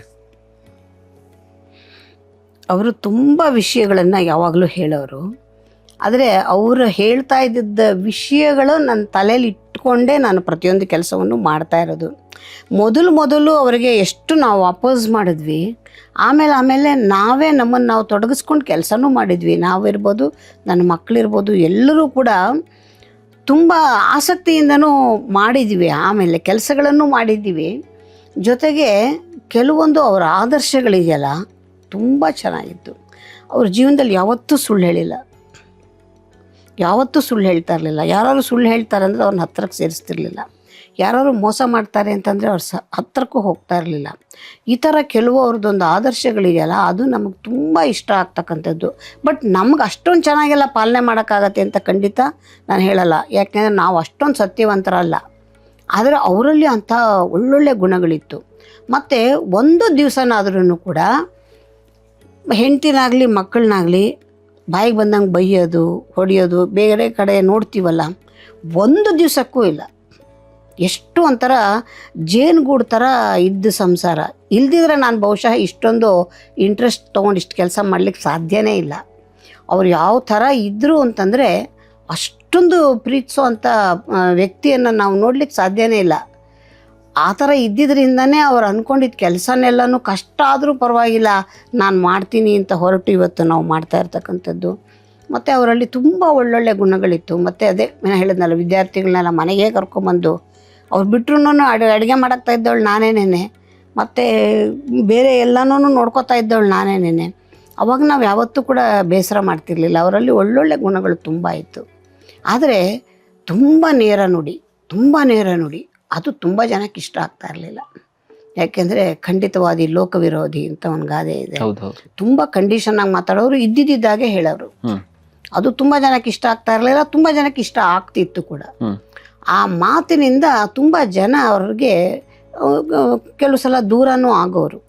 ಎಷ್ಟೋ ಹತ್ತಿರದಲ್ಲಿದ್ದವರೆಲ್ಲ ದೂರನೂ ಆದರು. ತುಂಬ ಅವ್ರ ಕುಟುಂಬದವರೇ ಸುಮಾರು ಎಲ್ಲರೂ ಅವರಿಂದ ದೂರ ಆಗಿದ್ದರು. ಇದೊಂದು ವಿಚಾರದಿಂದ ಇದ್ದಿದ್ದಾಗೆ ಮಾತಾಡೋರು ಅಂತ. ಹಾಗಾಗಿ ಅವರಲ್ಲಿದ್ದ ಅನೇಕ ಒಳ್ಳೆಯ ಗುಣಗಳೇ ನಮಗೆ ಬಹುಶಃ ಸ್ಫೂರ್ತಿ. ಹಾಗಿಲ್ಲದೆ ಇದ್ದರೆ ಮತ್ತು ಕೆಲವೊಂದು ಅವರು ಹೇಳ್ತಾ ಇದ್ದಿದ್ದು ಕೆಲವು ಟೆಕ್ನಿಕ್ಸು ನಾನು ಅದನ್ನು ಚೆನ್ನಾಗಿ ಅಳವಡಿಸ್ಕೊಂಡಿದ್ದೀನಿ. ಅವರು ಜ್ಯೋತಿಷ್ಯ ಹೇಳೋ ವಿಚಾರದಲ್ಲಿ ಇರಬಹುದು, ಮತ್ತು ಒಳ್ಳೆ ವಾಗ್ಮಿಯವರು, ತುಂಬ ಚೆನ್ನಾಗಿ ಮಾತಾಡೋರು. ಎಂಥ ಚೆನ್ನಾಗಿ ಮಾತಾಡೋರು ಅಂದರೆ ಒಬ್ಬರು ಒಂಚೂರು ಮಿಸ್ ಕಾಡ್ತಿರ್ಲಿಲ್ಲ. ಕ್ರೌಡ್ ಹಂಗೆ ಸೇರೋದು. ಅವರು ತುಂಬ ಸ್ಟೇಜ್ ಮೇಲೆಲ್ಲ ತುಂಬ ಪರ್ಫಾರ್ಮೆನ್ಸ್ ಮಾಡೋರು. ಮತ್ತು ತುಂಬ ನಾಟಕ ಮಾಡ್ತಾ ಇದ್ದಂಥವ್ರವರು. ಬೀದಿ ನಾಟಕಗಳಲ್ಲಿ ತುಂಬ ಹೆಸರುವಾಸಿಯಾಗಿದ್ದವರು ಒಂದು ಕಾಲದಲ್ಲಿ. ಹಾಗಾಗಿ ಅವ್ರಿಗೆ ಮಾತು ತುಂಬ ಚೆನ್ನಾಗಿ ಮಾತನಾಡೋರು. ಅವ್ರು ಮಾತಾಡ್ತಾ ಇದ್ದಿದ್ದು ಶೈಲಿ ಮಾತ್ರ ಅನುಕರಣೆ ಮಾಡೋಕ್ಕೆ ಸಾಧ್ಯನೇ ಇಲ್ಲ, ಅಷ್ಟು ಚೆನ್ನಾಗಿ ಮಾತನಾಡೋರು. ಅದೆಲ್ಲವೂ ಕೂಡ ನಮಗೆ ಎಲ್ಲೋ ಒಂದು ಕಡೆ ಸ್ಫೂರ್ತಿ ಖಂಡಿತ ಇರುತ್ತೆ. ನಮ್ಗೆ ಗೊತ್ತಿದ್ದೋ ಗೊತ್ತಿಲ್ಲದೇನೋ, ಬಟ್ ಕೆಲವು ವಿಚಾರದಲ್ಲಿ ಮಾತ್ರ ಅವ್ರ ಟೆಕ್ನಿಕ್ಸನ್ನು ತುಂಬ ಅಳವಡಿಸ್ಕೊಂಡಾಗಿ ಸಕ್ಸಸ್ ಆಗಿದ್ದೀನಿ. ಅಮ್ಮ, ಇಷ್ಟು ಹೊತ್ತುಗಳ ಕಾಲ ಗುರೂಜಿಯವ್ರ ಬಗ್ಗೆ ನೀವು ಅನೇಕ ವಿಷಯಗಳನ್ನು ತಿಳಿಸ್ಕೊಡ್ತಾ ಇವತ್ತಿನ ಗುರುಪೂರ್ಣಿಮೆಯನ್ನು ಅರ್ಥಪೂರ್ಣವಾಗಿ ತಿಳಿಸ್ಕೊಡ್ತಾ ಬಂದ್ರಿ. ಮತ್ತು ನಾನು ಅನೇಕ ವರ್ಷಗಳಿಂದ ನಿಮ್ಮ ಇಡೀ ಕುಟುಂಬದ ಜೊತೆಗೆ ಒಂದು ಅವಿನಾಭಾವ ಸಂಬಂಧದಲ್ಲಿ ಕುಟುಂಬದ ಸದಸ್ಯನ ರೀತಿಯಲ್ಲಿ ಬಂದಂಥ ನನಗೆ ಭಾಳ ಬಾರಿ ಅನಿಸಿದ್ದುಂಟು, ಅವ್ರನ್ನ ಒಂದು ಸಲ ಕಣ್ಣು ತುಂಬ್ಕೋಬೇಕಾಗಿತ್ತು, ನೋಡಬೇಕಾಗಿತ್ತು ಅಂತ. ಅಂಥ ಭಾಗ್ಯ ಸಿಗಲಿಲ್ಲ. ಆದರೆ ಇವತ್ತು ಈ ಕಾರ್ಯಕ್ರಮದ ಮುಖಾಂತರ ಅವರನ್ನು ತೋರಿಸುವಂಥ ಪೂರ್ಣ ಅವರ ಬಗೆಗಿನ ವಿಷಯಗಳನ್ನು ತಿಳಿಸುವಂಥ ಪ್ರಯತ್ನ ತಾವು ಮಾಡಿದ್ರಿ. ಜೊತೆಗೆ ಈ ಕ್ಷೇತ್ರದಲ್ಲಿ ಅವರು ಮಾಡಿರುವಂತಹ ಅದ್ಭುತ ಕೆಲಸಗಳನ್ನು ಕೂಡ ಇವತ್ತಿನ ಈ ಕಾರ್ಯಕ್ರಮದಲ್ಲಿ ತಾವು ತೋರಿಸುವಂತಹ ಪ್ರಯತ್ನ ಮಾಡಿದ್ರೆ ಅಲ್ಲಿ ಕೂಡ ಒಂದಿಷ್ಟು ಗುರೂಜಿಯವರ ಬಗೆಗಿನ ವಿಷಯಗಳನ್ನು ನಾವು ಮಾತಾಡೋಣ.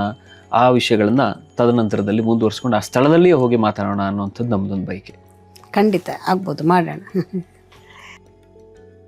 ಶ್ರೀ ಗುರುಭ್ಯೋ ನಮಃ. ಹರಿ ಓಂ.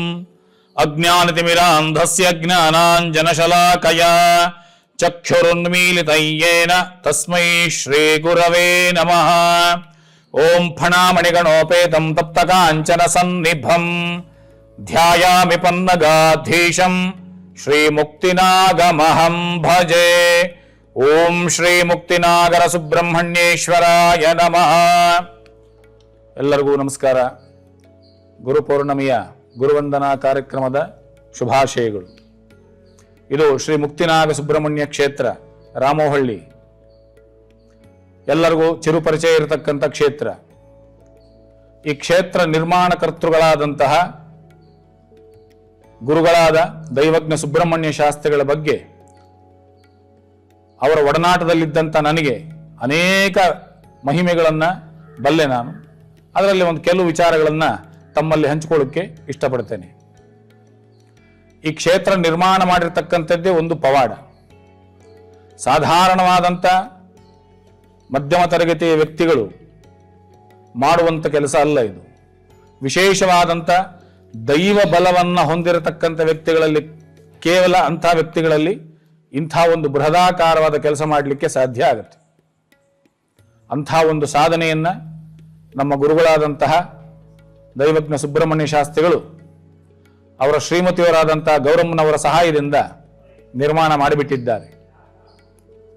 ಅವರು ಭಗವಂತನಿಂದ ಅನುಗ್ರಹಿತವಾದಂಥ ಒಬ್ಬ ಉತ್ತಮವಾದ ಜೀವಿ. ಅವರಲ್ಲಿ ಎಂಥ ಚೈತನ್ಯ ಇತ್ತು ಅಂತಂದ್ರೆ, ಒಂದು ಮನುಷ್ಯ ಬಂದು ನಮಸ್ಕಾರ ಮಾಡಿ ಗುರುಗಳೇ ಅಂದ ತಕ್ಷಣ, ನೋಡಪ್ಪ ನಿನಗಿಂಥ ಸಮಸ್ಯೆ ಇದೆ ಕಣೋ, ಇಂಥ ಗ್ರಹ ಮೈನಸ್ ಇದೆ, ನಿನಗೆ ಒಂದು ಶಾಂತಿ ಮಾಡ್ಕೊಳ್ಳೋ, ಈ ಥರ ಒಂದು ಪರಿಹಾರ ಮಾಡ್ಕೊಳ್ಳೋ, ಆದಷ್ಟು ಬೇಗ ನಿನ್ನ ಕೆಲಸಗಳಾಗುತ್ತೆ ಅನ್ನುವಂಥ ಚೈತನ್ಯ ಇದ್ದಂಥ ವ್ಯಕ್ತಿ. ಒಬ್ಬರು ರಾಮಕೃಷ್ಣ ಶರ್ಮಾ ಅಂತ ಹೇಳಿ ಬೆಂಗಳೂರು ಕಂಟೋನ್ಮೆಂಟ್ ಅಲ್ಲಿ ಲಕ್ಷ್ಮೀ ವೇಣುಗೋಪಾಲ ಸ್ವಾಮಿ ದೇವಸ್ಥಾನದ ಅರ್ಚಕರು. ಒಂದು 18-19 ವರ್ಷ ಆಗಿತ್ತು ಮದುವೆಯಾಗಿ, ಅವ್ರಿಗಿನ್ನೂ ಸಂತಾನ ಆಗಿರಲಿಲ್ಲ. ಇವತ್ತಿಗೂ ಪ್ರತಿ ರಥೋತ್ಸವದಲ್ಲಿ ಅವರ ಮಗನ ಜೊತೆಲಿ ಬರ್ತಾರೆ ಅವರು, ಅದಾಮೇಲೆ ಹೇಳ್ತೇನೆ. ಆ ವ್ಯಕ್ತಿ ಬಂದು ಹೀಗೆ ಮಧ್ಯಾಹ್ನ ಮಹಾಮಂಗಳಾರತಿಗೆ ಗುರುಗಳು ಬರ್ತಕ್ಕಂಥದ್ದು ವಾಡಿಕೆ ನಮ್ಮ ದೇವಸ್ಥಾನದಲ್ಲಿ. ಆ ದಿನವೂ ಬಂದಿದ್ರು. ಮಹಾಮಂಗಳಾರತಿ ಎಲ್ಲ ಆಯಿತು, ತೀರ್ಥ ಪ್ರಸಾದ ವಿನಿಯೋಗ ಆಯಿತು. ಆ ರಾಮಕೃಷ್ಣ ಶರ್ಮಾ ಎಂಬತಕ್ಕಂಥ ವ್ಯಕ್ತಿ ಸಾಷ್ಟಾಂಗ ನಮಸ್ಕಾರ ಮಾಡಿಬಿಟ್ಟ ಗುರುಗಳಿಗೆ. ನಿಮ್ಮನ್ನು ನಂಬ್ಕೊಂಡು ಬಂದಿದ್ದೀನಿ, ಎಲ್ಲ ಥರ ಪ್ರಯತ್ನಗಳು ಮಾಡಿ ಆಗೋಗಿದೆ, ಆದರೂ ನನ್ನ ಗ್ರಾಚಾರವೋ ನನ್ನ ಕರ್ಮಫಲವೋ ನಮ್ಮ ದಂಪತಿಗಳಿಗೆ ಸಂತಾನ ಆಗಲಿಲ್ಲ ಅಂತ ಕಣ್ಣೀರು ಹಾಕೊಂಡ್ಬಿಟ್ರು. ಆ ದಂಪತಿಗಳನ್ನ ಸೀದಾ ಒಳಗಡೆ ಕರ್ಕೊಂಡ್ಬಂದು ಭಗವಂತನ ಮುಂದೆ ಸಂಕಲ್ಪ ಮಾಡ್ಕೊಳ್ಳಿ, ಇವತ್ತಿಗೆ ನಿಮ್ಮ ಜನ್ಮ ಜನ್ಮಾಂತರ್ಗತವಾದಂತಹ ಕರ್ಮಶೇಷ, ಕರ್ಮಫಲ, ಸರ್ಪಾದಿಪದ್ರವ ದೋಷಗಳು ಪರಿಹಾರ ಆಗುತ್ತೆ ಅಂತ ಹೇಳಿದ್ರು. ಆ ದಂಪತಿಗಳು ಕಣ್ಣೀರು ಹಾಕೊಂಡು ಸಂಕಲ್ಪ ಮಾಡಿದ್ರು, ಭಗವಂತ ನಮಗೆ ಸಂತಾನ ಭಾಗ್ಯವನ್ನು ಕೊಡು, ನಿನ್ನ ಹೆಸರಲ್ಲೇ ನಾಮಕರಣ ಮಾಡ್ತೇನೆ ಅಂತ ಅರ್ಕೆ ಮಾಡಿಕೊಂಡ್ರು. ಆಮೇಲೆ ಒಂದು ಸರ್ಪ ಸಂಸ್ಕಾರ ಹಾಗೂ ಒಂದು ನಾಗಪ್ರತಿಷ್ಠೆಯನ್ನ ಮಾಡಿಸಿದ್ರು. ಕೇವಲ 11ನೇ ತಿಂಗಳು ಕಳೆದಿದೆ ಅಷ್ಟೇ.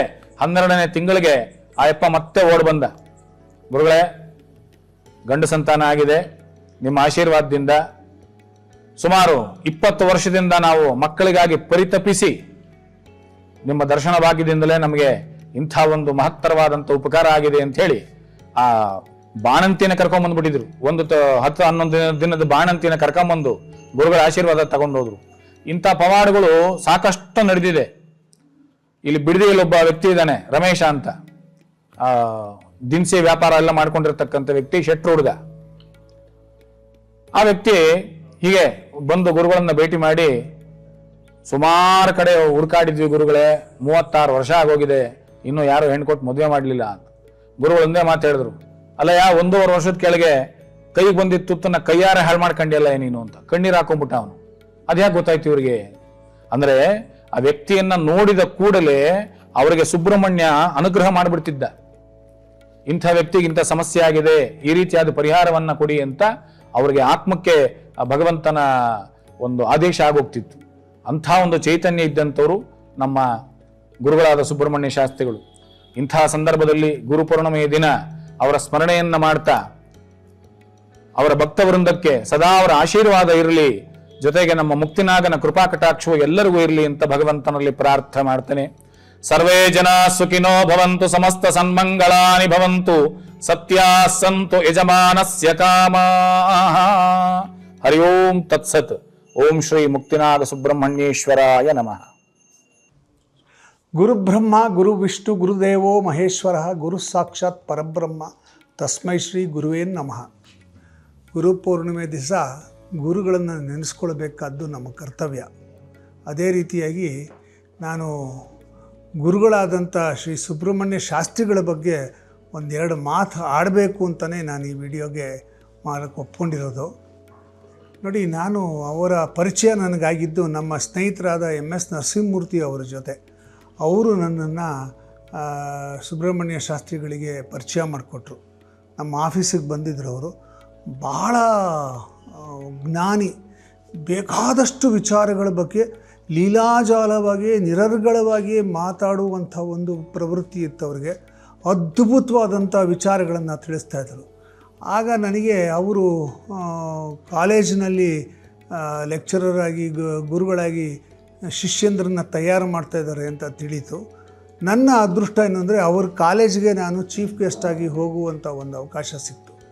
ಆವಾಗ ಎಲ್ಲ ವಿದ್ಯಾರ್ಥಿಗಳು ಅವರಿಗೆ ತೋರಿಸ್ತಿದ್ದಂಥ ಗೌರವ, ಅವರಿಗೆ ತೋರಿಸ್ತಿದ್ದಂಥ ಪ್ರೀತಿ, ಅವ್ರ ಬಗ್ಗೆ ಅವ್ರಿಗಿರ್ತಕ್ಕಂಥ ಇದ್ದಂಥ ಒಂದು ಕಾಳಜಿ, ಇವೆಲ್ಲವನ್ನು ನೋಡಿದಾಗ, ಮಕ್ಕಳ ಬಗ್ಗೆ ಅವ್ರಿಗಿದ್ದಂಥ ಕಾಳಜಿ, ಇವೆಲ್ಲವನ್ನು ನೋಡಿದಾಗ ಇವರು ಸಾಮಾನ್ಯರಲ್ಲ, ಇವರಲ್ಲೇನೋ ಒಂದು ವಿಶೇಷವಾದಿದೆ, ಇವ್ರ ಜೊತೆ ಹೆಚ್ಚು ಸಂಪರ್ಕ ಇಟ್ಕೋಬೇಕು, ಹೆಚ್ಚು ಇವ್ರ ಜೊತೆ ಒಡನಾಟ ಇಟ್ಕೋಬೇಕು ಅಂತ ನನಗನ್ನಿಸ್ತು. ಹಾಗಾಗಿ ಅವ್ರಿಗೆ ದಿನೇ ದಿನೇ ಆತ್ಮೀಯನಾಗ್ತಾ ಹೋದೆ.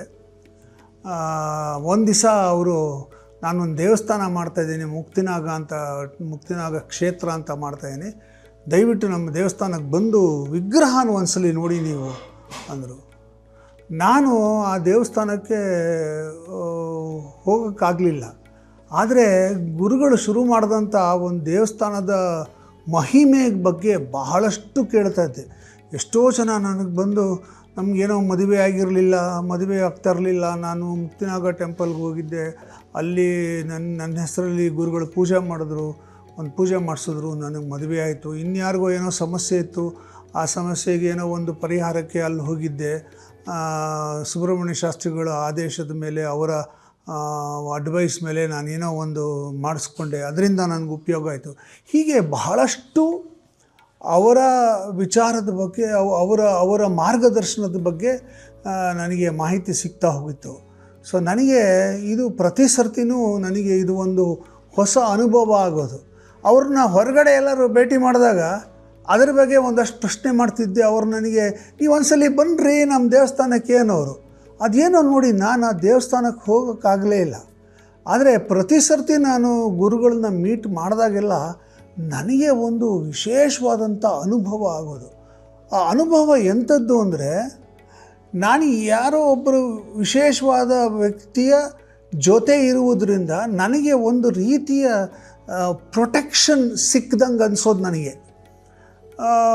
ನಾನು ಅದಾದಮೇಲೆ ಅವರು ಕಾಲವಶವಾದ ಮೇಲೆ ನಾನು ಅವರ ಶ್ರೀಮತಿ ಡಾಕ್ಟರ್ ಗೌರಿ ಸುಬ್ರಹ್ಮಣ್ಯ ಅವ್ರ ಜೊತೆ ಕೆಲಸ ಮಾಡೋಕ್ಕೆ ಶುರು ಮಾಡಿದೆ. ಅದು ಮಾಡ್ತಾ ಮಾಡ್ತಾ ಅವರ ಬಗ್ಗೆ ಇನ್ನಷ್ಟು ವಿಚಾರಗಳನ್ನು ತಿಳ್ಕೊಳ್ಳೋಕ್ಕೆ ಶುರು ಮಾಡಿದೆ. ಒಂದು ಏನಂದರೆ, ನನಗೆ ಭಾಳ ಹೆಮ್ಮೆ ಅನಿಸೋದು, ಇವತ್ತು ನಾನು ಅವರು ಸ್ಥಾಪಿಸಿದಂಥ ಮುಕ್ತಿನಾಗ ಕ್ಷೇತ್ರ ಇದೆಯಲ್ಲ, ಮುಕ್ತಿನಾಗ ಕ್ಷೇತ್ರಕ್ಕೆ ಆವಾಗ ಹೋಗ್ತಾ ಇರ್ತೀನಿ, ಆ ದೇವರ ಅನುಗ್ರಹವನ್ನು ಪಡಿತಾ ಇರ್ತೀನಿ. ಅಲ್ಲೊಂದಷ್ಟು ನನ್ನ ಕೈಲಾದಷ್ಟು ಒಂದು ಸೇವೆಯನ್ನು ಸಲ್ಲಿಸ್ತೀನಿ. ತುಂಬ ಉಪಯೋಗ ನನಗಾಗಿದೆ. ಮೊದಲನೇದಾಗಿ, ನನ್ನ ತುಂಬ ತೊಳಲಾಟಗಳಿದ್ದಂಥ ನನ್ನ ಮನಸ್ಸು ಆ ಕ್ಷೇತ್ರಕ್ಕೆ ಹೋದ ಮೇಲೆ ಪ್ರಶಾಂತವಾಗಿದೆ.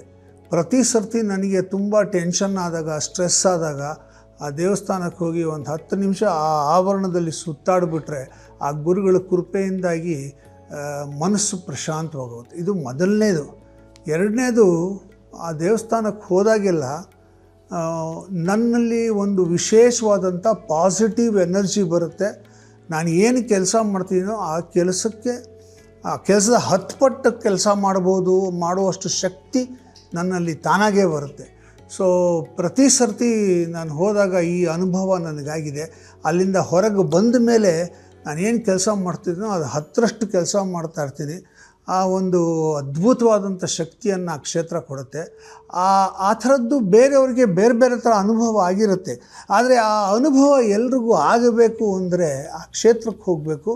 ಅಲ್ಲಿ ಹೋದಾಗ ನಮಗೆ ಸುಬ್ರಹ್ಮಣ್ಯ ಶಾಸ್ತ್ರಿಗಳು ಇಲ್ಲೇ ಎಲ್ಲೋ ಇದ್ದಾರೆ ಅನ್ನಿಸುವ ಮಟ್ಟಿಗೆ ಅವರ ಪ್ರಭಾವ ಪ್ರತಿಯೊಂದು ಕಡೆಯೂ ನಮ್ಗೆ ಅನಿಸುತ್ತೆ. ಅಂದರೆ ಅವರು ಎಷ್ಟು ಮನಸ್ಸಿಟ್ಟು ಭಕ್ತಿಯಿಂದ ಆ ಒಂದು ಜಾಗವನ್ನು ಶುರು ಮಾಡಿದ್ರು. ಅವರ ವಿಷನ್ ಏನಿತ್ತು, ಆ ವಿಷನ್ ಇವತ್ತು ಅವರ ಧರ್ಮಪತ್ನಿ ಅದನ್ನು ಸಾಕಾರಗೊಳಿಸ್ತಾ ಇದ್ದಾರೆ, ಅದು ನಿಜ ಮಾಡ್ತಾ ಇದ್ದಾರೆ. ಆ ಕ್ಷೇತ್ರಕ್ಕೆ ಹೋದಾಗ ನಮ್ಮ ಬೆಂಗಳೂರಲ್ಲಿ ಇಂಥ ಒಂದು ಅದ್ಭುತವಾದಂಥ ಒಂದು ದೇವಸ್ಥಾನ ಇದೆ ಅಂತ ನೀವು ಬೆರಗಾಗ್ಬಿಡ್ತೀರ, ಅಷ್ಟು ಚೆನ್ನಾಗಿದೆ ಆ ದೇವಸ್ಥಾನ. ಅದನ್ನು ಅಷ್ಟು ಚೆನ್ನಾಗಿ ಡಾಕ್ಟರ್ ಗೌರಿ ಸುಬ್ರಹ್ಮಣ್ಯ ಅವರು ನಡೆಸ್ಕೊಂಡು ಹೋಗ್ತಾ ಇದ್ದಾರೆ. ಇಲ್ಲಿ ಹೋದಾಗ ಮನಸ್ಸಿಗೆ ಆಗುವ ಅನುಭವಿಸ್ತೋರಿಗೆ ಅದು ಗೊತ್ತಾಗೋದು. ನಾನು ಎಷ್ಟು ಹೇಳಿದ್ರೂ ಸುಮ್ಮನೆ ಏನೋ ಹೇಳ್ತಾನೆ ಅಂತ ಅನಿಸುತ್ತೆ, ಆದರೆ ಅಲ್ಲಿ ಒಂದು ಸಲ ಹೋದಾಗ ನಿಮ್ಮ ಮನಸ್ಸು ಪ್ರಶಾಂತವಾಗಿ ಸರಿಯಾದ ದಿಕ್ಕಿನಲ್ಲಿ ಯೋಚನೆ ಮಾಡುವಂಗೆ ಆಗುತ್ತೆ. ಅದು ಒಂದು ದೊಡ್ಡ ಅದ್ಭುತವಾದಂಥ ಬೆನಿಫಿಟ್ ನಮಗೆ ಸಿಗೋದಲ್ಲಿ. ಸೊ ನೀವೆಲ್ಲ ದಯವಿಟ್ಟು ಅಲ್ಲಿಗೆ ಹೋಗಿ, ಅಲ್ಲಿ ಗುರುಗಳ ಪ್ರತಿಮೆ ಇದೆ, ಒಂದು ನಮಸ್ಕಾರ ಹಾಕಿ ಅವರ ಅನುಗ್ರಹವನ್ನು ಪಡೀರಿ. ನಿಮಗೆ ಆ ಕ್ಷೇತ್ರದಲ್ಲಿ ಹೋದ ಮೇಲೆ ನಿಮ್ಮ ಮನಸ್ಸಿನ ಆಕಾಂಕ್ಷೆಗಳೇನಿವೆ ಆ ಎಲ್ಲ ಆಕಾಂಕ್ಷೆಗಳು ಈಡೇರುತ್ತೆ ಅನ್ನೋದು ನನ್ನ ನಂಬಿಕೆ. Thank you. ವಿಘ್ನರಾಜ ವಿಶುದ್ಧವಾಣಿ ವಿಶಿಷ್ಟ ವಿಷ್ಣು ವಿಶೇಷ ಶಂಕರ. ವಾಯು ಜಲ ಗಗನ ಅನಲ ಅಣು ಓಂಕಾರ ಬ್ರಹ್ಮಾಂಡ ಆದಿ ಮಧ್ಯ ಅಂತದ ವ್ಯಾಪ್ತಕ್ಕೆ ಸಚ್ಚಿತ್ ಆನಂದ ಆತ್ಮಜ್ಞಾನಕ್ಕೆ ರೂಪು ನೂರರ ಶುದ್ಧ ಚೈತನ್ಯಕ್ಕೆ ನಮೋ ನಮಃ. ಈಗ ನಾವು ಮಾತನಾಡೋದಕ್ಕೆ ಹೊರಟಿರತಕ್ಕಂಥದ್ದು ಬೆಂಗಳೂರಿನ ರಾಮೋಹಳ್ಳಿಯ ಹತ್ತಿರ ಇರತಕ್ಕಂತಹ ಮುಕ್ತಿನಾಗ ಕ್ಷೇತ್ರ. ಅದೊಂದು ಅದ್ಭುತವಾಗಿರತಕ್ಕಂತಹ ಪವಾಡದ ಸೃಷ್ಟಿ. ಆ ಪವಾಡ ಸದೃಶ ಪುಣ್ಯ ಕ್ಷೇತ್ರದ ಸೃಷ್ಟಿಯಾಗಿದ್ದೇ ಒಬ್ಬ ಪವಾಡ ಪುರುಷನಿಂದ. ಅಸಲು ಪವಾಡ ಅಂದ್ರೆ ಏನು? ಅತ್ಯಂತ ಸಾಧಾರಣವಾಗಿ ಅತ್ಯಂತ ಸರಳವಾಗಿ ಮಾಡತಕ್ಕಂಥ ನಡೆಯತಕ್ಕಂಥ ಯಾವ ಕೆಲಸವನ್ನು ನಾವು ಪವಾಡ ಅಂತ ಕರೆಯಲ್ಲ. ಯಾವುದು ಅಸಾಧ್ಯವೋ, ಯಾವುದು ಅಸಾಧಾರಣವೋ, ಯಾವುದು ಸಾಮಾನ್ಯರಿಂದ ಸಾಧಿಸಲಿಕ್ಕೆ ಸಾಧ್ಯವಿಲ್ಲವೋ ಅದನ್ನು ಪವಾಡ ಅಂತ ಕರೀತೀವಿ. ಅಂತಹ ಪವಾಡ ಒಂದು ಜರುಗಬೇಕಿದ್ದರೆ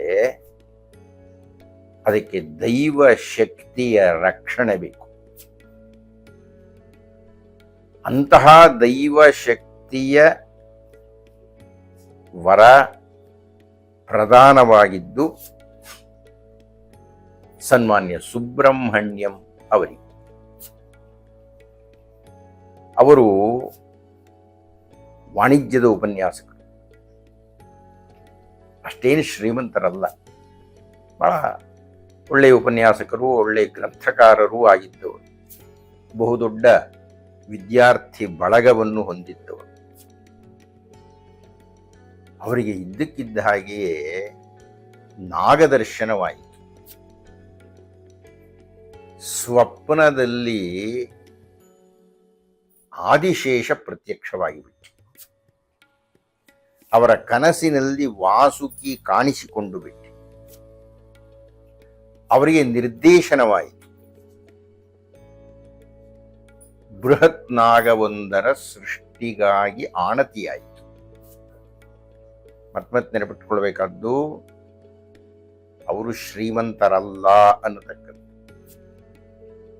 ಯಾಕೆ ಅಂದರೆ ಮೊದಲನೇದಾಗಿ ದೇವಸ್ಥಾನ, ಅದರಲ್ಲಿಯೂ ಒಂದು ಬೃಹತ್ ದೇವಸ್ಥಾನ, ಅದರಲ್ಲಿಯೂ ಏಷ್ಯಾ ಖಂಡದಲ್ಲಿಯೇ ಇಲ್ಲದಿರುವಂತಹ ಅತ್ಯಂತ ಬೃಹತ್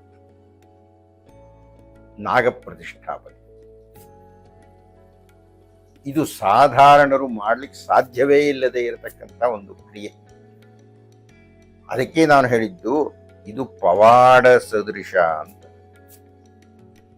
ಅವರ ಕನಸಿನಲ್ಲಿ ಬಂದಿದ್ದು, ಆಮೇಲೆ ಅವರು ನಾಗನ ಒತ್ತಾಯದಿಂದಾಗಿ ಕ್ಷೇತ್ರ ಪರ್ಯಟನೆ ಮಾಡಿದ್ದು, ಆ ಕ್ಷೇತ್ರಕ್ಕೆ ಸಂಬಂಧಪಟ್ಟಿರತಕ್ಕಂಥ ವ್ಯಕ್ತಿಯ ಹೆಸರು ನಾಗರಾಜರಾಗಿರತಕ್ಕದ್ದು, ಆ ಜಾಗಕ್ಕೆ ಹೋಗ್ತಾ ಇದ್ದ ಹಾಗೆ ಸರ್ಪದರ್ಶನವಾಗಿದ್ದು, ಇತ್ಯಾದಿ ಇತ್ಯಾದಿ ಬಹಳ ದೊಡ್ಡ ಕಥೆ. ಅಂತೂ ಬಹುದೊಡ್ಡ ಶ್ರಮದಿಂದ ಆ ಮುಕ್ತಿನಾಗ ಕ್ಷೇತ್ರವನ್ನ ಅವರು ಸೃಷ್ಟಿ ಮಾಡಿಬಿಟ್ರು. ನನಗೆ ತುಂಬಾ ಆತ್ಮೀಯರಾಗಿದ್ದಂಥವ್ರು.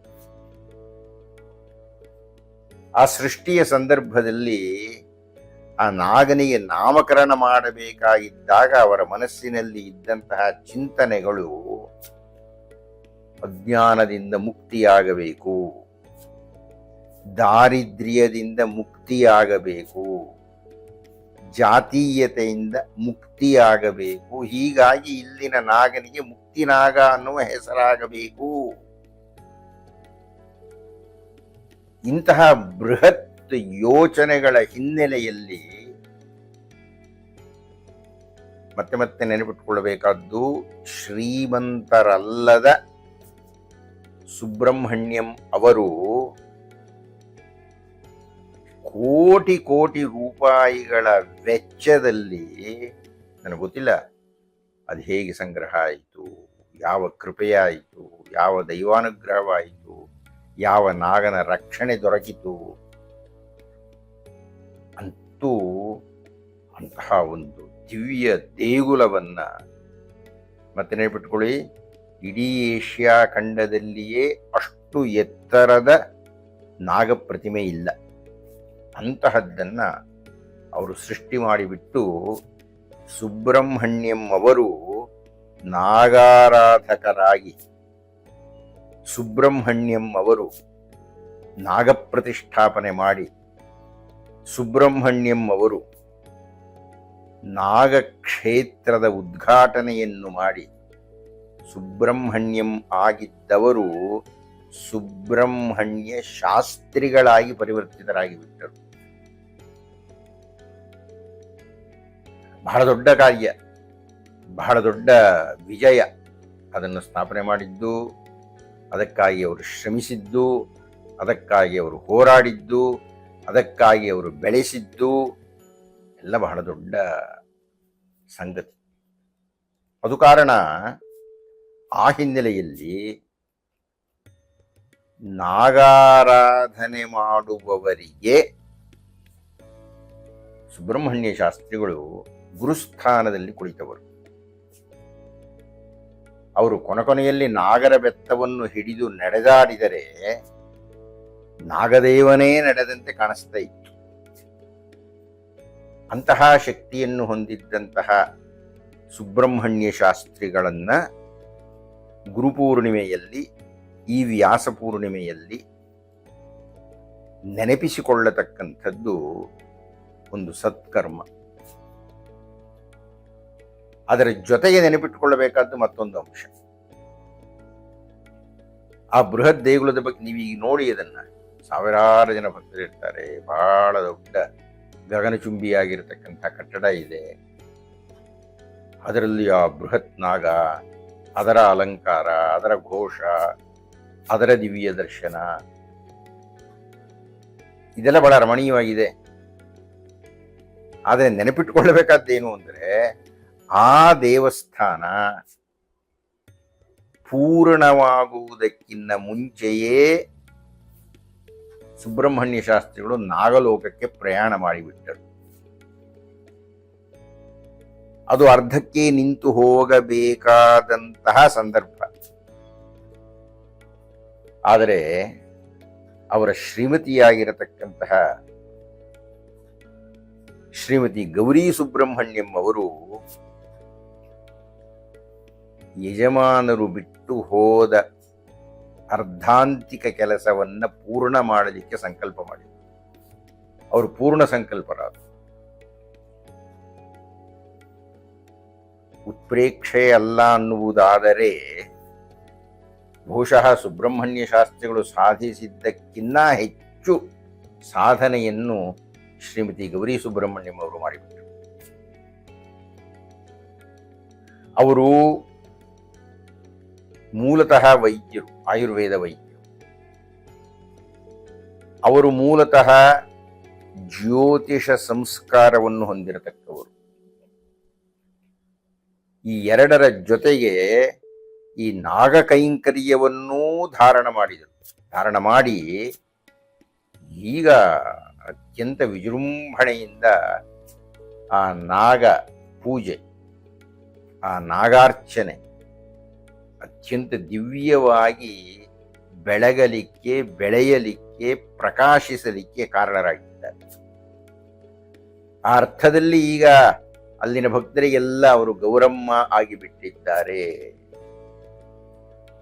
ಹೀಗಾಗಿ ಈ ವ್ಯಾಸ ಪೂರ್ಣಿಮೆಯಲ್ಲಿ ಸುಬ್ರಹ್ಮಣ್ಯಂ ಅವರನ್ನು, ಅಂದರೆ ಸುಬ್ರಹ್ಮಣ್ಯ ಶಾಸ್ತ್ರಿಗಳನ್ನು, ಗೌರಿ ಸುಬ್ರಹ್ಮಣ್ಯಂ ಅವರನ್ನು ಇಬ್ಬರನ್ನೂ ನೆನಪಿಸಿಕೊಳ್ಳತಕ್ಕಂಥದ್ದು ಉತ್ತಮವಾಗಿರತಕ್ಕಂಥ ಅಂಶ. ಇದರ ಜೊತೆಗೆ ನಾನು ಇನ್ನೊಂದು ಅಂಶವನ್ನು ಹೇಳಬೇಕಾಗಿದೆ. ಅದೇನು ಅಂದರೆ, ನಮ್ಮಲ್ಲಿ ನಾಗ ವಿಗ್ರಹಗಳು ಒಂದು 2-3 ತರಹ ಕಾಣುತ್ತೆ. ಒಂದು ಊರ್ಧ್ವಮುಖಿಯಾಗಿ ನಿಂತಿರತಕ್ಕಂತಹ ನಾಗ, ಇನ್ನೊಂದು ಪರಸ್ಪರ ಆಲಿಂಗನದಲ್ಲಿ ಕಾಣತಕ್ಕಂತಹ ನಾಗ, ಮೂರನೆಯದು ಸುರುಳಿ ಸುತ್ತಿ ಊರ್ಧ್ವಮುಖವಾಗಿರತಕ್ಕಂಥ ನಾಗ. ಈ ಸಾಧಾರಣವಾಗಿ ಎದ್ದು ನಿಂತಿರತಕ್ಕಂತಹ ನಾಗ ಅದು ಸಾಧಾರಣ ನಾಗ. ಈ ಒಂದರೊಡನೊಂದು ಸುತ್ತಿರತಕ್ಕಂಥದ್ದು ಕಾಮುಕ ನಾಗ. ಅದಕ್ಕೆ ಬೇರೆ ಬೇರೆ ಕಾರಣಗಳನ್ನು ಹೇಳಿದ್ದಾರೆ. ಸರ್ಪಶಾಸ್ತ್ರದ ಪ್ರಕಾರ ಹೆಣ್ಣು ನಾಗನಿಗಾಗಿ ಗಂಡು ನಾಗಗಳೆರಡೂ ಸ್ಪರ್ಧೆ ಮಾಡಿರತಕ್ಕಂಥದ್ದು ಅಂತ ಹೇಳ್ತಾರೆ. ಈ ಎರಡು ಪ್ರಧಾನ ಅಲ್ಲ ಬಿಡಿ. ಮೂರನೆಯದು ಈಗಾಗಲೇ ಹೇಳಿದ ಹಾಗೆ ಒಂದೆರಡು ಸುತ್ತು ಬಂದು ಮೇಲಕ್ಕೆ ಎದ್ದಿರತಕ್ಕಂತಹ ನಾಗ, ಅದನ್ನ ಕುಂಡಲಿನಿ ನಾಗ ಅಂತ ಕರೀತಾರೆ. ಮೂಲಾಧಾರ ಚಕ್ರದಲ್ಲಿ ಅದೆಷ್ಟೋ ಶತಮಾನಗಳಿಂದ, ಅದೆಷ್ಟೋ ಸಹಸ್ರಮಾನಗಳಿಂದ ಅಜಾಗೃತವಾಗಿರತಕ್ಕಂತಹ ಕುಂಡಲಿನಿ ಶಕ್ತಿ ಸರ್ಪರೂಪದಲ್ಲಿ ಮಂಡಲಾಕಾರವಾಗಿ ಮಲಗಿಬಿಟ್ಟಿರುತ್ತದೆ. ಯಾರಿಗೆ ಕುಂಡಲಿನಿ ಶಕ್ತಿ ಜಾಗೃತವಾಗುತ್ತದೆ ಅವರಲ್ಲಿ ಆ 3 ಸುತ್ತಿರುತ್ತಲ್ಲ, ಆ 3 ಸುತ್ತಿನಿಂದ ಒಂದು ಸುತ್ತು ಮೇಲಕ್ಕೆ ಏಳುತ್ತೆ. ಅಂದರೆ 2 ಸುತ್ತು ಸುತ್ತಿದ್ದು ಊರ್ಧ್ವವಾಗಿ ತನ್ನ ಬೆಳವಣಿಗೆಯನ್ನು ಆರಂಭ ಮಾಡುತ್ತೆ ಮೂಲಾಧಾರ ಚಕ್ರದಿಂದ. ಅದರ ಪ್ರಯಾಣ ಆಮೇಲೆ ಸ್ವಾಧಿಷ್ಠಾನ, ಮಣಿಪುರ ಹೀಗೆಲ್ಲ ಹೋಗಿ ಸಹಸ್ರಾರಕ್ಕೆ ಹೋಗಿ ಭೇಟಿಯಾಗತಕ್ಕಂಥದ್ದು, ಜ್ಞಾನಸ್ಪರ್ಶಿಯಾಗತಕ್ಕಂಥದ್ದು, ಅಮೃತ ಧಾರಣ ಮಾಡತಕ್ಕಂಥದ್ದು, ಬ್ರಹ್ಮರಂಧ್ರದಲ್ಲಿ ಸ್ಥಾಪನೆ ಆಗತಕ್ಕದ್ದು ಇತ್ಯಾದಿ ಇತ್ಯಾದಿ ವಿವರಣೆ ಉಂಟು. ನೀವು ಗಮನಿಸಬೇಕಾದ ಅಂಶ ಏನು ಅಂದರೆ, ಈ ಯಾವ ಬೃಹತ್ ನಾಗನ ಬಗ್ಗೆ ಮಾತಾಡ್ತಾ ಇದ್ದೇನೆ, ಯಾವ ಮುಕ್ತಿ ಕ್ಷೇತ್ರದ ಬಗ್ಗೆ ಮಾತನಾಡ್ತಾ ಇದ್ದೇನೆ, ಅಲ್ಲಿ ಇರತಕ್ಕಂಥದ್ದು ಈ ಕುಂಡಲಿನಿ ಜಾಗೃತವಾಗಿರತಕ್ಕ ಸರ್ಪ. ಹೀಗಾಗಿ ಜ್ಞಾನಾಕಾಂಕ್ಷಿಗಳು, ವಿಶೇಷವಾಗಿ ಯೋಗ ಸಾಧಕರು, ಅದರಲ್ಲಿಯೂ ಕುಂಡಲಿನಿಯನ್ನು ಜಾಗೃತ ಮಾಡಿಕೊಳ್ಳಬೇಕು ಅನ್ನತಕ್ಕಂಥವರು ಈ ಮುಕ್ತಿನಾಗ ಕ್ಷೇತ್ರಕ್ಕೆ ಹೋಗಿ ಆ ನಾಗನ ಪದ ಸನ್ನಿಧಿಯಲ್ಲಿ ಕುಳಿತು ತಪಸ್ಸನ್ನು ಮಾಡಬೇಕು, ಅದರ ಆರಾಧನೆಯನ್ನು ಮಾಡಬೇಕು. ಅಂತಹ ಮುಕ್ತಿನಾಗವನ್ನ, ಅಂತಹ ನಾಗರಾಜನನ್ನ ಬೆಂಗಳೂರಿನವರಿಗೆ ವಿಶೇಷವಾಗಿಯೂ ಇಡೀ ಕನ್ನಡಿಗರಿಗೆ ಪ್ರದಾನ ಮಾಡಿಕೊಟ್ಟವರು ಸುಬ್ರಹ್ಮಣ್ಯ ಶಾಸ್ತ್ರಿಗಳಾದ್ದರಿಂದ ಅವರನ್ನ ಈ ವ್ಯಾಸ ಪೂರ್ಣಿಮೆಯಲ್ಲಿ ನೆನಪಿಸಿಕೊಳ್ಳತಕ್ಕಂಥದ್ದು ಬಹಳ ಶ್ರೇಷ್ಠವಾದ ಕಾರ್ಯ ಅಂತ ನಾನು ಭಾವಿಸಿದ್ದೇನೆ. ತಾವೆಲ್ಲರೂ ಅಂದು, ಅಂದರೆ 29ನೇ ತಾರೀಕು, ಈ ತಿಂಗಳು ಜುಲೈ 29ನೇ ತಾರೀಕು ಮುಕ್ತಿನಾಗ ಕ್ಷೇತ್ರಕ್ಕೆ ಭೇಟಿ ಕೊಡ್ತೀರಿ ಅಂತ ಭಾವಿಸ್ತಾ ಇದ್ದೀನಿ. ನಮಸ್ಕಾರ. ಆವಾಗಲಿಂದ ನಾವು ಗುರುಪೂರ್ಣಿಮೆಯ ವಿಶೇಷವಾದಂಥ ಯೋಚನೆಗಳನ್ನು ಮಾಡ್ಕೊಳ್ತಾ ಈಗ ಮುಕ್ತಿನಾಗ ಸ್ವಾಮಿಯ ಗರ್ಭಗುಡಿಯ ಮುಂಭಾಗದಲ್ಲಿ ಕೂತು ಇನ್ನೊಂದಿಷ್ಟು ವಿಷಯಗಳ ಬಗ್ಗೆ ಮತ್ತು ಗುರುಪೂರ್ಣಿಮೆಯ ವಿಶೇಷ ಆಲೋಚನೆಗಳನ್ನು ಮತ್ತೆ ಮೆಲುಕು ಹಾಕೋಣ. ಅಮ್ಮ, ಈ ಜಾಗದಲ್ಲಿ ಕೂತಾಗ, ಈ ಜಾಗದಲ್ಲಿ ಇದ್ದಂಥ ಸಂದರ್ಭದಲ್ಲಿ ನೀವು ಅದೆಷ್ಟೋ ಜನರಿಗೆ ಆಯುರ್ವೇದಿಕ್ ಔಷಧಿಗಳ ಮುಖಾಂತರ ಅವರ ಸಮಸ್ಯೆಗಳನ್ನು ಪರಿಹರಿಸಿದ್ದೀರಿ. ನಿಮ್ಮ ಈ ಪರಿಹಾರವನ್ನ ಕೇಳಿ ಸಂತೋಷದಿಂದ ನಮ್ಗೆ ಆರಾಮಾಯ್ತು ಅಂತ ಹೇಳಿ ಬಂದಂತಹ ರೋಗಿಗಳ ಮಾತನ್ನ ಕೇಳಿದಾಗ ಗುರುಗಳು ಈ ಸಂತೋಷವನ್ನ ತಮ್ಮ ಜೊತೆಗೆ ಹೇಗೆ ವ್ಯಕ್ತಪಡಿಸ್ತಾ ಇದ್ರು, ತಮ್ಮ ಜೊತೆಗೆ ಈ ವಿಷಯಗಳನ್ನ ಹೇಗೆ ಹಂಚಿಕೊಳ್ತಾ ಇದ್ರು? ಇವತ್ತೇನಾದ್ರು ಹೆಚ್ಚಿನ ಜನಕ್ಕೆ ಇದು ತಲುಪ್ತಾ ಇದೆ ಅಂದರೆ ಅದಕ್ಕೆ ಕಾರಣನೂ ಅವರೇ. ಯಾಕೆಂದರೆ ನಾನು ಮನೆಯಲ್ಲಿ ಎಷ್ಟೋ ಸ್ವಲ್ಪ ಮಟ್ಟಿಗೆ ಒಂದಷ್ಟು ಜನಕ್ಕೆ ಮಾತ್ರ ಔಷಧ ಕೊಡೋದು ಅಭ್ಯಾಸ ಇತ್ತು. ಅವ್ರನ್ನ ಶಾಸ್ತ್ರ ಕೇಳೋಕ್ಕೆ ಬಂದಾಗ ಯಾರೇ ಅನಾರೋಗ್ಯ ಅಂತ ಏನಾದ್ರು ಸಮಸ್ಯೆ ಹೇಳಿದ್ರೆ ನಾನು ಹೆಂಡ್ತಿ ಒಳ್ಳೆ ಔಷಧ ಕೊಡ್ತಾಳೆ, ತೊಗೊಂಡು ಹೋಗಿ ಸರಿ ಹೋಗುತ್ತೆ ಅನ್ನೋರು. ನಾನು ಬೇಡ ಅಂದರೂ ಕೇಳ್ತಿರ್ಲಿಲ್ಲ. ಕೊಡು, ನಿನ್ನ ಕೈಯಲ್ಲಿ ಶಕ್ತಿ ಇದೆ, ಕೊಡು, ಹೋಗತ್ತೆ, ಅದ್ಯಾಕಾಗಲ್ಲ ಅಂತ ಹೇಳಿ ಕೊಡ್ಸೋಕ್ಕೆ ಶುರು ಮಾಡಿದ್ದೆ ಅವರು. ಬಟ್ ನಾನು ಮೊದಲಿಂದನೂ ಬೇಕಾದಷ್ಟು ಜನಕ್ಕೆ ಕೊಟ್ಟಿದ್ದೀನಿ, ಆದರೆ ಅದನ್ನು ದೊಡ್ಡ ಮಟ್ಟದಲ್ಲಿ ಇಟ್ಕೊಂಡಿರಲಿಲ್ಲ, ಮನೆ ಮಟ್ಟಿಗೆ ಇಟ್ಕೊಂಡಿದ್ದೆ ನಾನು. ಆದರೆ ಅದನ್ನು ಎಲ್ಲಿಗೆ ಬಂತು ಅಂದರೆ ಅವರು ಕೊನೆಗೆ ಒಂದು ನಾವು ಆಯುರ್ವೇದದ ಆಸ್ಪತ್ರೆ ಮಾಡಿ ಉಚಿತವಾಗಿ ಎಲ್ಲರಿಗೂ ಸೇವೆ ಮಾಡೋ ಲೆವೆಲ್ಗೆ ಮಾಡಬೇಕು ಅನ್ನೋ ಮಟ್ಟಿಗೆ ಯೋಚನೆ ಮಾಡಿದ್ರು. ಪ್ರಪ್ರಥಮವಾಗಿ ಒಬ್ಬರು ಒಂದು ಮಗುನ ಎತ್ಕೊಂಬಂದಿದ್ರು. ಒಂದು ಸಣ್ಣ ಮಗು, ಇಷ್ಟು ದಪ್ಪ ಆಗಿತ್ತದು, ಮುಖ ಮೂತಿ ಎಲ್ಲ ಕೈ ಕಾಲೆಲ್ಲ ಇಷ್ಟು ದಪ್ಪ, ನನ್ನ ಕೈ ಕಾಲು ಮೈಯೆಲ್ಲ ಊದ್ಬಿಟ್ಟಿತ್ತು. ಸುಮಾರು ಆಸ್ಪತ್ರೆ ಅಲ್ದಿದ್ರು, ಎಲ್ಲೂ ಚಿಕಿತ್ಸೆ ಆಗಿರಲಿಲ್ಲ. ಏನು ಮಾಡಿದ್ರು ಆ ಮಗುಗೆ ಕಾರಣ ಏನು ಅಂತ, ಸಮಸ್ಯೆ ಏನು ಅಂತ ಯಾರು ಪತ್ತೆ ಹಚ್ಚೋಕ್ಕೆ ತುಂಬ ಕಷ್ಟ ಆಗಿತ್ತು. ಆಮೇಲೆ ಜಾತಕ ತೋರಿಸಿ ಅಂದರು ಅಂತ ಹೇಳಿ ಮಗು ಹುಟ್ಟಿದ ಗಳಿಗೆ ಏನಾದ್ರು ದೋಷ ಇದೆಯಾ ಏನು ಅಂತ ಕೇಳೋಕ್ಕೆ ಯಜಮಾನ್ರ ಹತ್ರ ಬಂದಿದ್ದರು.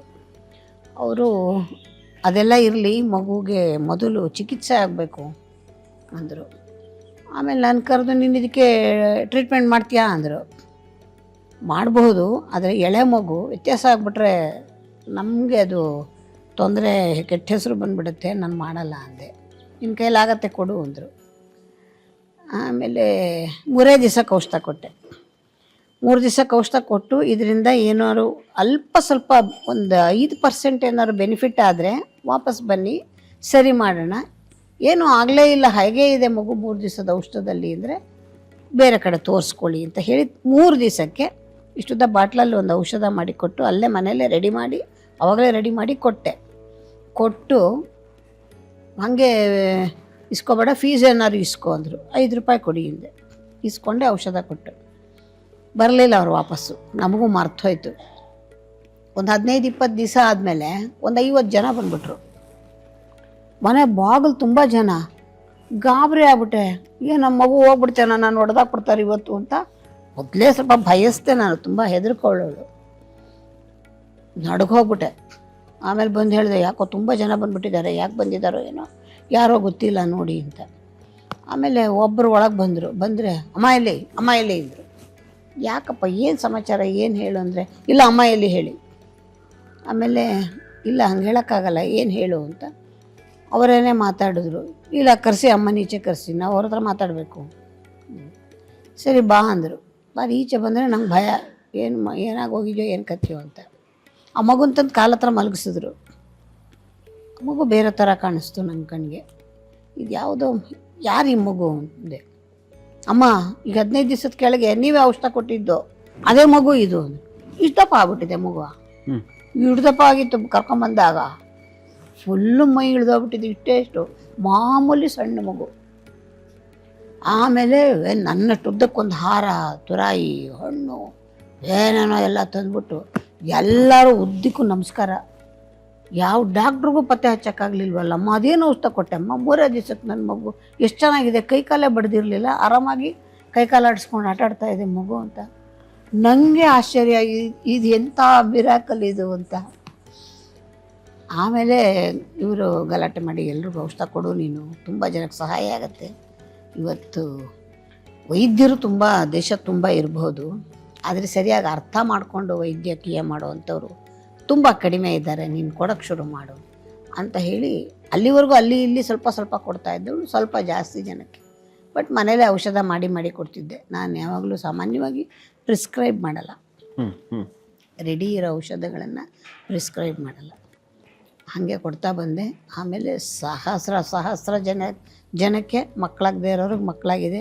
ಕ್ಷೇತ್ರದ ಬಲನೂ ಇದೆ. ಇಲ್ಲೇ ಬನ್ನಿ ಅಂತೀನಿ, ಇಲ್ಲೇ ಕೊಡ್ತೀನಿ ಔಷಧ.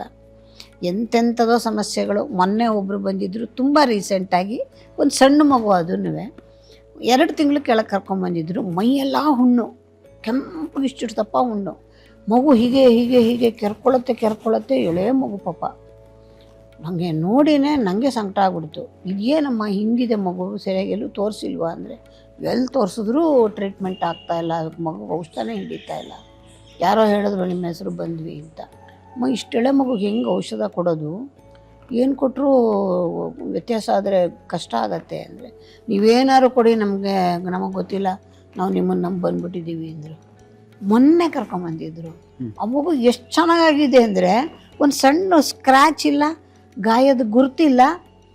ತುಂಬ ಆಶ್ಚರ್ಯ ಆಗೋಯ್ತು. ಅವ್ರ ಮನೆಯವರೆಲ್ಲರೂ ಬಂದಿದ್ದರು, ತುಂಬ ಖುಷಿಪಟ್ಟು ಹೇಳೋದ್ರು, ನಿಜವಾಗ್ಲೂ ನೀವು ಮನುಷ್ಯರೇ ಅಲ್ಲಮ್ಮ, ನೀವು ನಮ್ಮ ಮಗು ನಾವು ಈ ರೂಪದಲ್ಲಿ ನಾವು ನೋಡ್ತೀವಿ ಅಂತಲೇ ಅಂದ್ಕೊಂಡಿರಲಿಲ್ಲ ಅಂತ. ನನಗೆ ಆಶ್ಚರ್ಯ ಆಗಿದೆ, ಹಿಂಗೆ ಇಷ್ಟು ಚೆನ್ನಾಗಾಯಿತು ಅಂತ. ನಾನು ಹೇಳೋದು, ನಿಮ್ಗೆ ಎಷ್ಟು ಕೋಟಿ ನಮಸ್ಕಾರ ಹೇಳಿದ್ರು ಸಾಲಲ್ಲ ಅಂದರು. ಕೋಟಿ ನಮಸ್ಕಾರ ಅಲ್ಲದೆ ಬೇಡ, ಮೇಲ್ಗಡೆ ಹೋಗಿ ಮುಕ್ತಿನಾಗ ನಂಗೆ ನಮಸ್ಕಾರ ಮಾಡೋಗಿ. ಇದೆಲ್ಲ ಕ್ಷೇತ್ರದಲ್ಲಿ ಕೂಡ ತುಂಬ ಬಲ ಇರುವಂಥದ್ದು. ನಿಮ್ಮ ಮಗು ಚೆನ್ನಾಗಾಗಿದೆ ನೋಡಿ, ನನಗೆ ತುಂಬ ಸಂತೋಷ ಆಯಿತು ಅಂತ ಹೇಳಿ ಕಳಿಸ್ದೆ. ಈ ಥರ ದಿನನಿತ್ಯದಲ್ಲಿ ಒಂದಷ್ಟು ಜನ ಬರ್ತಾರೆ. ನಾನೇನು ಪಬ್ಲಿಕ್ಕಾಗೇ ಹೇಳ್ತಾ ಇದ್ದೀನಿ, ನಮ್ಮ ಇದರಲ್ಲೇನು ಉತ್ಪ್ರೇಕ್ಷೆ ಏನೂ ಇಲ್ಲ. ತುಂಬ ಜನಕ್ಕೆ ನಾವು ಸುಮ್ಮನೆ ಚಾನಲಲ್ಲಿ ಒಂದು ಔಷಧ ಮಾಡಿ ತೋರಿಸಿದ್ದೆ ಕ್ರಿಯಾಟಿನ್ಗೆ. ಒಬ್ಬರಿಗೆ ಕ್ರಿಯಾಟಿನ್ ಲೆವೆಲ್ಲು ಎಷ್ಟರ ಮಟ್ಟಿಗೆ ಜಾಸ್ತಿ ಇತ್ತು ಅಂದರೆ, ಅವ್ರಿಗೆ ಏನು ಮಾಡಿದ್ರು ಕಂಟ್ರೋಲೇ ಆಗ್ತಾ ಇರಲಿಲ್ಲ.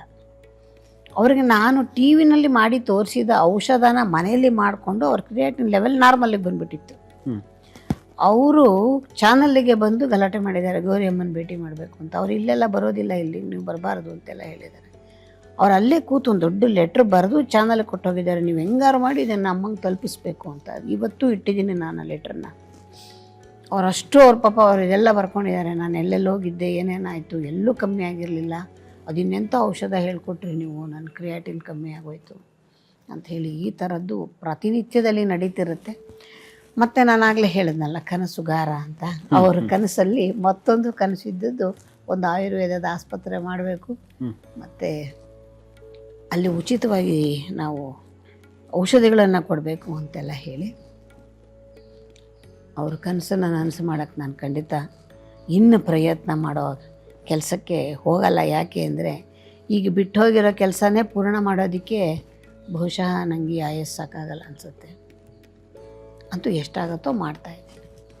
ಅಮ್ಮ, ಒಟ್ಟಾರೆ ಈ ಇಡೀ ಸಂಸ್ಥಾನವನ್ನು ಗುರುಗಳು ಬಿಟ್ಟು ನಿಮ್ಮ ಪೂರ್ಣ ಜವಾಬ್ದಾರಿ ಬಂದ ನಂತರ ಯಾವಾಗಾದರೂ, ಯಾಕಂದರೆ ಇವತ್ತಿನ ದಿನಮಾನದಲ್ಲಿ ಒಂದು 2 ಅಂತಸ್ತಿನ ಮನೆ ಕಟ್ಟೋದೇ ಬಹಳ ದೊಡ್ಡ ಕಸರತ್ತಿನ ಕೆಲಸ.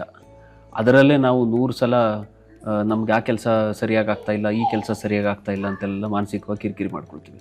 ಇಷ್ಟು ದೊಡ್ಡ ಸಂಸ್ಥಾನ ಕೆಲಸಗಳು ನಡೀಬೇಕಾದ್ರೆ ಒತ್ತಡ ಆದಾಗ, ಅಯ್ಯೋ ನನಗಿದೆಲ್ಲ ಯಾಕೆ ಬೇಕಾಗಿತ್ತು, ಇದು ಯಾಕೆ ನಾನು ಜವಾಬ್ದಾರಿ ತೊಗೊಂಡ್ಬಿಟ್ಟೆ ಅಂತೇಳಿ ನಿಮ್ಗೆ ಅನಿಸಿ ಅವ್ರ ಮೇಲೆ ಯಾವಾಗಾದ್ರು ಬೇಸರ ಆಗಿದ್ದುಂಟಾ? ನಾನು ಅವ್ರ ಮೇಲೆ ಬೇಸರ ಮಾಡ್ಕೊಳಕ್ಕೆ ಹೋಗಲ್ಲ.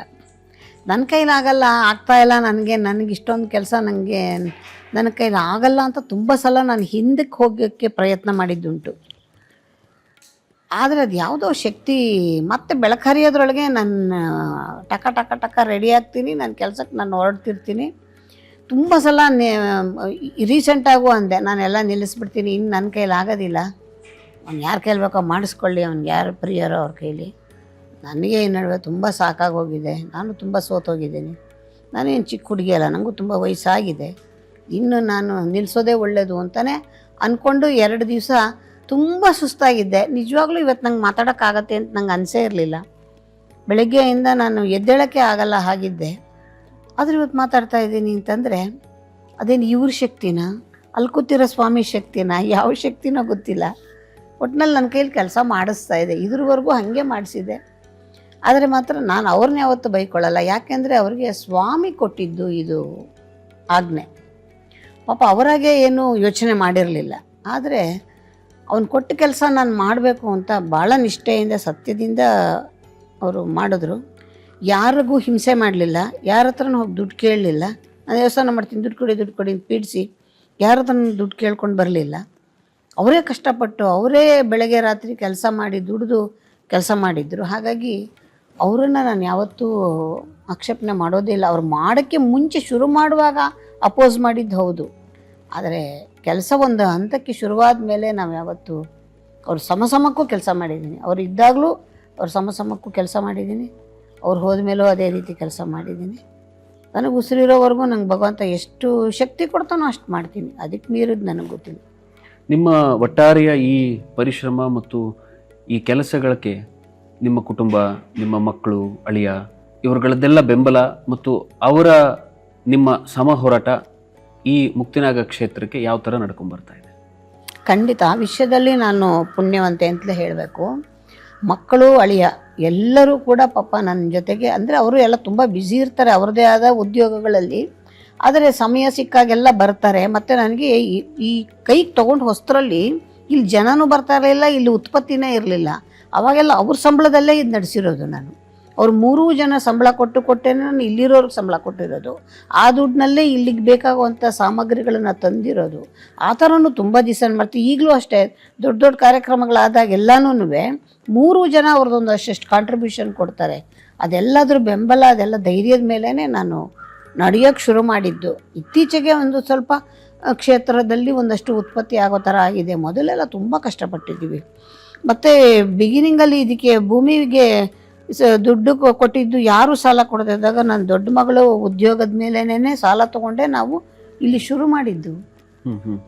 ಯಾಕೆಂದರೆ ಅವಳಿಗೆ ಅವಾಗ ಒಳ್ಳೆ ಕೆಲಸ ಆಗ್ತಾನೆ, ಇಂಜಿನಿಯರ್, ಒಳಗೆ ಸಂಬಳ ಇತ್ತು. ಯಜಮಾನರು ಈ ಕೆಲಸ ಮಾಡೋದಕ್ಕೋಸ್ಕರ ಇದ್ದ ಕೆಲಸನ ವಾಲಂಟ್ರಿ ರಿಟೈರ್ಮೆಂಟ್ ತೊಗೊಂಡ್ಬಿಟ್ಟಿದ್ರು. ಅವಾಗೆಲ್ಲನೂ ಇವೆಲ್ಲ ಹೊರಗಡೆ ನೋಡೋರ್ಗೆ ಏನೂ ಅನಿಸಲ್ಲ, ಗೊತ್ತಾಗೋದಿಲ್ಲ.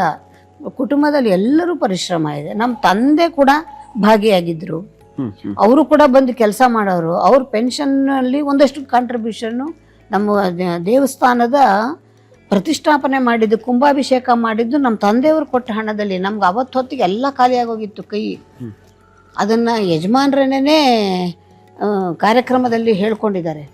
ನನ್ನ ಮಾವನವ್ರು ಇವತ್ತು ದುಡ್ಡು ಕೊಡದೇ ಇದ್ದರೆ ನನಗಿವತ್ತು ಈ ದೇವಸ್ಥಾನದ ಪ್ರತಿಷ್ಠಾಪನೆಯೇ ಮಾಡೋಕ್ಕಾಗ್ತಾ ಇರಲಿಲ್ಲ ಅಂತ. ಆ ಥರ ನಮ್ಮ ಕುಟುಂಬದವರ ಬೆಂಬಲ ತುಂಬ ಇದೆ. ಎಲ್ಲರೂ ನಮ್ಮ ಅಕ್ಕ ತಂಗಿಯರು ಕೂಡ ಬಿಗಿನಿಂಗಲ್ಲೆಲ್ಲ ಬಂದು ಇಲ್ಲಿ ಕೂತು ಒಂದಷ್ಟು ಕೆಲಸ ಎಲ್ಲ ಮಾಡಿ ಹೋಗೋರು. ಎಲ್ಲರಿಗೂ ಅವ್ರವ್ರದ್ದೇ ಆದ ಜೀವನದ ಸಮಸ್ಯೆಗಳಿರುತ್ತೆ, ಉದ್ಯೋಗಗಳಿರುತ್ತೆ. ವಿಶೇಷ ದಿನಗಳಲ್ಲೆಲ್ಲ ಬಂದು ಒಂದಷ್ಟು ಕೈ ಜೋಡಿಸ್ತಾರೆ. ಆದರೆ ನನ್ನ ಮಕ್ಕಳು ಮತ್ತು ಅಳಿಯ ಮಾತ್ರ ನನಗೆ ಸರಿಸಮನಾಗಿ ಕೈ ಜೋಡಿಸ್ತಾರೆ.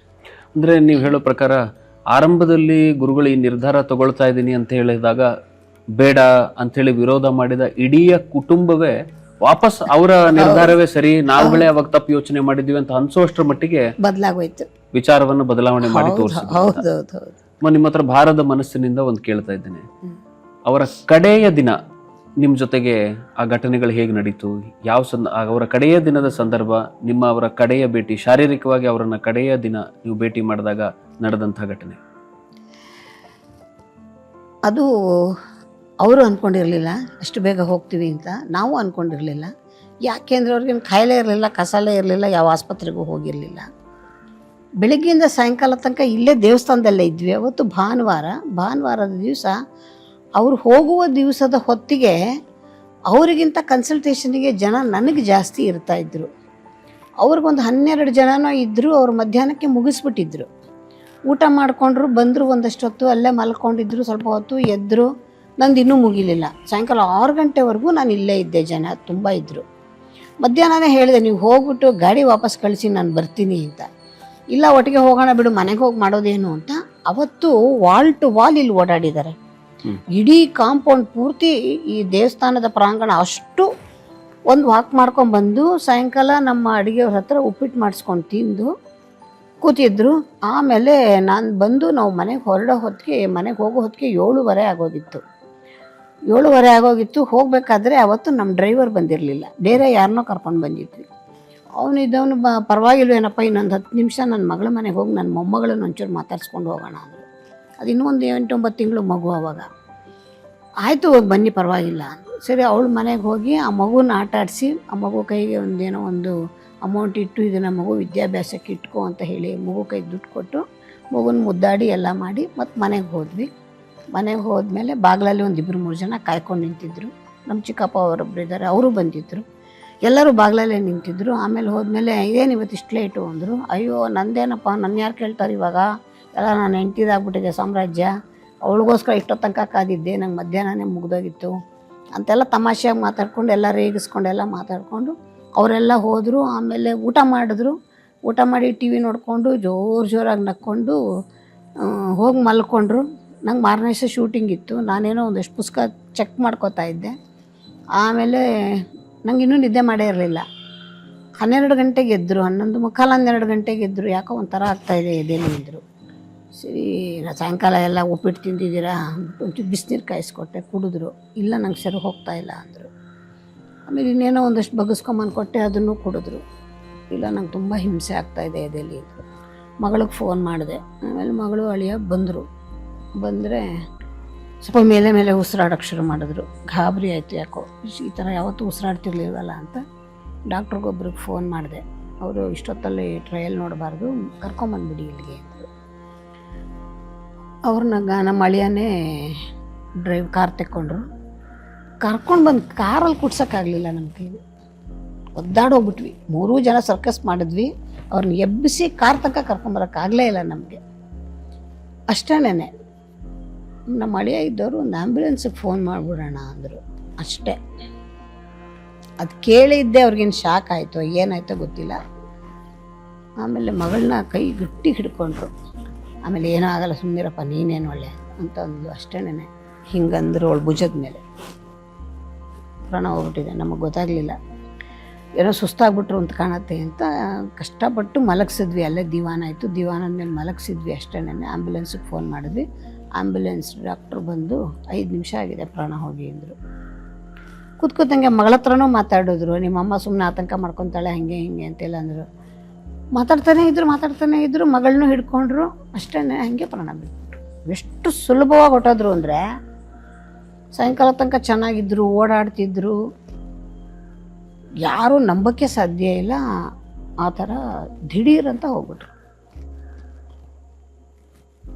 ಶರೀರಶಃ ಇದ್ದಂಥವರು ಅದಾದ ನಂತರ ನಮ್ಮೆಲ್ಲರ ಜೊತೆಗೆ ಒಂದು ಶಕ್ತಿಯಾಗಿ ಇವತ್ತು ಇಷ್ಟು ದೊಡ್ಡ ಕ್ಷೇತ್ರ ಆಗಿ ನಿಮ್ಮ ಜೊತೆಗೆ ನಿಂತು ಇಲ್ಲಿ ತನಕ ನಡೆಸ್ಕೊಂಬಂದಂಥ ಘಟನೆಯನ್ನು ತಾವು ಬಹಳ ಸವಿಸ್ತಾರವಾಗಿ ನಮ್ಗೆ ಇಷ್ಟೊತ್ತುಗಳ ಕಾಲ ತಿಳಿಸ್ಕೊಟ್ರಿ. ಮತ್ತು ಗುರುಪೂರ್ಣಿಮೆಯ ದಿನ ಇವತ್ತಿನ ಯುವ ಜನತೆಗೆ ನಿಮ್ಮ ಸಂದೇಶ ಏನು? ಗುರುಪೂರ್ಣಿಮೆ ಮತ್ತು ಗುರುವಿನ ಅರ್ಥದೊಂದಿಗೆ ಇವತ್ತಿನ ಮಾತನ್ನು ಆರಂಭ ಮಾಡಿದ್ರಿ. ಹಾಗಾಗಿ ಇವತ್ತಿನ ಯುವಕರಿಗೆ ಗುರುವಿನ ಒಂದು ಸಂದೇಶದ ಜೊತೆಗೆ ನಮ್ಮ ಇವತ್ತಿನ ಈ ಮಾತುಕತೆಯನ್ನು ಅಂತ್ಯ ಮಾಡೋಣ. ಹಾಗಾಗಿ ಗುರುವಿನ ಸಂದೇಶ ಇವತ್ತಿನ ಯುವ ಜನತೆಗೆ ನಿಮ್ಮಿಂದ. ಖಂಡಿತ ಏನಾಗಿದೆ ದಿವಸ ಏನಾಗಿದೆ ಅಂದರೆ, ವಿದ್ಯಾರ್ಥಿಗಳಿಗೆ ಗುರುಗಳ ಬಗ್ಗೆ ಒಲವಿಲ್ಲ, ಗೌರವ ಇಲ್ಲ. ಇದು ತುಂಬ ತಪ್ಪು. ಇದು ಏನೇ ಹೇಳಿಕೊಟ್ರು ಕೂಡ ನಮ್ಮ ಗುರು ಏನು ಮಾಡ್ತಾರೆ, ಒಂದು ಬಂಡೆ ಆಗಿದ್ದಂಥ ಒಂದು ದೊಡ್ಡ ಬಂಡೆನ ಒಂದು ಶಿಲ್ಪಿ ಒಂದು ವಿಗ್ರಹವಾಗಿ ಮಾಡಿ ಇಷ್ಟೊಂದು ಜನ ಬಂದಂಥವ್ರಿಗೆ ಜೀವನಕ್ಕೆ ದಾರಿ ಮಾಡ್ತಾನೆ. ಅದೇ ರೀತಿ ಒಬ್ಬ ಶಿಕ್ಷಕ ಏನೂ ಗೊತ್ತಿಲ್ಲದೆ ಆಗ್ತಾನೆ ಅಕ್ಷರ ಕಲ್ತಂಥ ಮಗುನ ಕರ್ಕೊಂಡೋಗಿ ಶಾಲೆಗೆ ಬಿಟ್ಟಂಥ ಮಗು ಒಂದು ಸಂಪೂರ್ಣವಾಗಿ ಒಂದು ಸ್ವರೂಪವನ್ನು ಪಡ್ಕೊಳ್ತಕ್ಕಂಥದ್ದು, ತನ್ನ ಜೀವನವನ್ನು ತಾನು ನಡೆಸ್ಕೊಳ್ಳುವಂತಹ ಒಂದು ಸ್ಥಿತಿಗೆ ತರೋದಕ್ಕೆ ಕಾರಣೀಕರ್ತನಾಗ್ತಕ್ಕಂಥವನು ಶಿಕ್ಷಕ. ಆ ಶಿಕ್ಷಕನ ಬಗ್ಗೆ ಗೌರವ ಪ್ರತಿಯೊಬ್ಬ ವ್ಯಕ್ತಿಯೂ ಇಟ್ಕೋಬೇಕು. ಹೇಗೆ ಒಂದು ತಾಯಿ ಮಗುವಿಗೆ ಮೊದಲ ಗುರು ಆಗ್ತಾಳೆ, ತದನಂತರದ ಗುರು. ಮತ್ತು ಪ್ರತಿಯೊಬ್ಬರ ಜೀವನದಲ್ಲಿ ಒಬ್ಬರೇ ಗುರು ಬರಲ್ಲ, 100 ಜನ 1000 ಜನ ಗುರುಗಳು ಬರ್ತಾ ಹೋಗ್ತಾರೆ. ನಮ್ಮ ಜೀವನದಲ್ಲಿ ಒಂದೊಂದು ಹೆಜ್ಜೆನಲ್ಲೇ ಒಬ್ಬೊಬ್ಬರು ಒಂದೊಂದು ಪಾಠ. ಅವ್ರು ಏನೋ ಒಂದು ಹೇಳ್ತಾರೆ, ನಾವು ಅದನ್ನು ಅಳವಡಿಸ್ಕೊಂಡಾಗ ಅದರಲ್ಲಿ ಏನೋ ಒಂದಷ್ಟು ಯಶಸ್ಸು ಕಾಣ್ತೀವಿ. ಈ ಥರದ ಗುರುಗಳು ನಮಗೆ ಜೀವನ ಪರ್ಯಂತ ಸಿಗ್ತಾನೆ ಇರ್ತಾರೆ. ನಾವೆಲ್ಲರನ್ನು ಗೌರವಿಸೋದನ್ನು ಕಲ್ತ್ಕೋಬೇಕು. ಯಾವಾಗ ಗುರುವನ್ನು ಗೌರವಿಸ್ತೀವಿ ನಾವು, ಆವಾಗ ನಮ್ಮ ಜೀವನ ಖಂಡಿತವಾಗಿಯೂ ಕೂಡ ಯಶಸ್ಸಿನ ಹಾದಿ ಕಡೆನೇ ನಡೆಯುತ್ತೆ. ಇವತ್ತು ಯಾಕೆ ಜನ ಸೋಲ್ತಾ ಇದ್ದಾರೆ ಅಂತಂದರೆ, ಗುರುವಿನ ಬಗ್ಗೆ ಗೌರವನೂ ಇಲ್ಲ, ಗುರುಗಳ ಬಗ್ಗೆ ಅಕ್ಕರೆಯೂ ಇಲ್ಲ. ಶಾಲಾ ಕಾಲೇಜುಗಳಲ್ಲಿ ಕೂಡ ಗುರು ಅಂತಂದರೆ ನಂತರ ಅವನು ಏನೋ ಬರ್ತಾನೆ ಸಂಬಳಕ್ಕೇನು ಅನ್ನೋ ಮನೋಭಾವದಲ್ಲಿ ಇದ್ದಾರೆ ಜನ. ಖಂಡಿತ ಆ ರೀತಿ. ಮತ್ತು ಇವಾಗ ಏನಾಗ್ಬಿಟ್ಟಿದೆ ಅಂದರೆ, ಟೀಚರ್ ಕೆಲಸ ಅಂತಂದರೆ ಜನಕ್ಕೆ ಭಯ ಅನ್ನೋ ಮಟ್ಟಿಗೆ ಬಂದ್ಬಿಟ್ಟಿದೆ. ಬೇಡಪ್ಪ ಕೆಲಸ, ಎಲ್ಲ ಎಂಥದ್ದು ದುಡ್ಕೊಂಡು ತಿನ್ನೋಣ ಅಂತ. ಹಿಂದೆ ಎಲ್ಲ ಒಂದು ದೊಡ್ಡ ನೋಬಲ್ ಪ್ರೊಫೆಷನ್ ಅಂದರೆ ಟೀಚಿಂಗ್ ಪ್ರೊಫೆಷನ್ ಅಂತಿತ್ತು. ಯಾಕೆ ಅಂದರೆ 1000 ಜನ ಜೀವನನ ರೂಪಿಸುವಂತಹ ಶಿಲ್ಪಿ ಆಗಿರ್ತಾನೆ ಶಿಕ್ಷಕ. ಅಂತಹ ವಿಶೇಷವಾದ ಈ ಭೂಮಿ ಮೇಲೆ ಒಳ್ಳೆಯ ಒಂದು ವೃತ್ತಿ ಅಂದರೆ ಅದು ಶಿಕ್ಷಕ ವೃತ್ತಿ ಅಂತ ನಾನು ಸುಮಾರು ಕಾರ್ಯಕ್ರಮಗಳಲ್ಲಿ ಹೇಳ್ತಾ ಇರ್ತೀನಿ. ಅಂತಹ ವಿಶೇಷವಾದಂತಹ ವ್ಯಕ್ತಿಯನ್ನು ಗೌರವಿಸಬೇಕು ಪ್ರತಿಯೊಬ್ಬರು ಕೂಡ. ಏನು ಗೌರವಿಸೋದು ಅಂದರೆ ಹೋಗಿ ಕಾಲಿಗೆ ಬೀಳಬೇಕು ಅಂತಲ್ಲ, ನಾವು ಅವರನ್ನು ಹೃದಯದಲ್ಲಿ ನಮಗೊಂದಷ್ಟು ಸ್ಥಾನ ಕೊಡಬೇಕು, ಅವ್ರಿಗೊಂದಷ್ಟು ಮರ್ಯಾದೆಯನ್ನು ಕೊಡಬೇಕು. ಕಂಡಾಗ ಒಂದು ಬಾರಿ ಕೈ ಎತ್ತಿ ನಮಸ್ಕಾರ ಮಾಡುವಷ್ಟಾದ್ರೂ ಕೂಡ ಗೌರವವನ್ನು ಇಟ್ಕೋಬೇಕು ಅಂತಕ್ಕಂಥದ್ದು ನನ್ನ ಭಾವನೆ. ಇಷ್ಟೊತ್ತು ನಾವು ಗುರುವಿನ ಬಗ್ಗೆ ಇವತ್ತಿನ ವಿಶೇಷವಾದಂತಹ ಗುರುಪೂರ್ಣಿಮೆಯ ವಿಚಾರಧಾರೆಗಳನ್ನು ಹಂಚಿಕೊಂಡ್ವಿ. ಗುರುವಿನ ಗುಲಾಮನಾಗುವ ತನಕ ದೊರೆಯದಣ್ಣ ಮುಕುತಿ ಎನ್ನುವಂಥದ್ದನ್ನು ಸಂಪೂರ್ಣವಾಗಿ ಅರ್ಥ ಮಾಡಿಕೊಳ್ಬೇಕಾದಂಥ ಇವತ್ತಿನ ಅರ್ಥಪೂರ್ಣವಾದಂತಹ ಗುರುಪೂರ್ಣಿಮೆಯ ಶುಭಾಶಯವನ್ನು ಇನ್ನೊಂದು ಬಾರಿ ಕೋರ್ತಾ ನಮ್ಮೆಲ್ಲರ ಜೊತೆಗೆ ಸವಿಸ್ತಾರವಾದಂತಹ ವಿಷಯಗಳನ್ನು ಅಪರೂಪದ ಸಂಸ್ಥಾಪಕ ಗುರುಗಳಾದಂಥ ಸುಬ್ರಹ್ಮಣ್ಯ ಶಾಸ್ತ್ರಿ ಗುರೂಜಿಯವರ ಅನುಭವ ವಿಚಾರಧಾರೆಗಳನ್ನು ನಮ್ಮ ಮುಂದೆ ಪ್ರಸ್ತುತಪಡಿಸಿರುವಂತಹ, ತಿಳಿಸಿರುವಂತಹ ಮತ್ತು ಅವರಿಂದ ಅನೇಕ ಸಂದೇಶಗಳನ್ನು ಇವತ್ತಿನ ಯುವಜನತೆಗೆ ನೀಡಿರುವಂತಹ ವೈದ್ಯರು, ಶ್ರೀ ಕ್ಷೇತ್ರ ಮುಕ್ತಿನಾಗದ ಧರ್ಮದರ್ಶಿಗಳು ಆಗಿರುವಂತಹ ಶ್ರೀಮತಿ ಡಾಕ್ಟರ್ ಗೌರಿ ಸುಬ್ರಹ್ಮಣ್ಯ ಅಮ್ಮನವರಿಗೆ ತಮ್ಮೆಲ್ಲರ ಪರವಾಗಿ ಅನಂತ ಧನ್ಯವಾದಗಳನ್ನು ತಿಳಿಸ್ತಾ ಇದ್ದೇನೆ. ನಮಸ್ತೆ. ನಮಸ್ಕಾರ. ನಮಸ್ತೆ.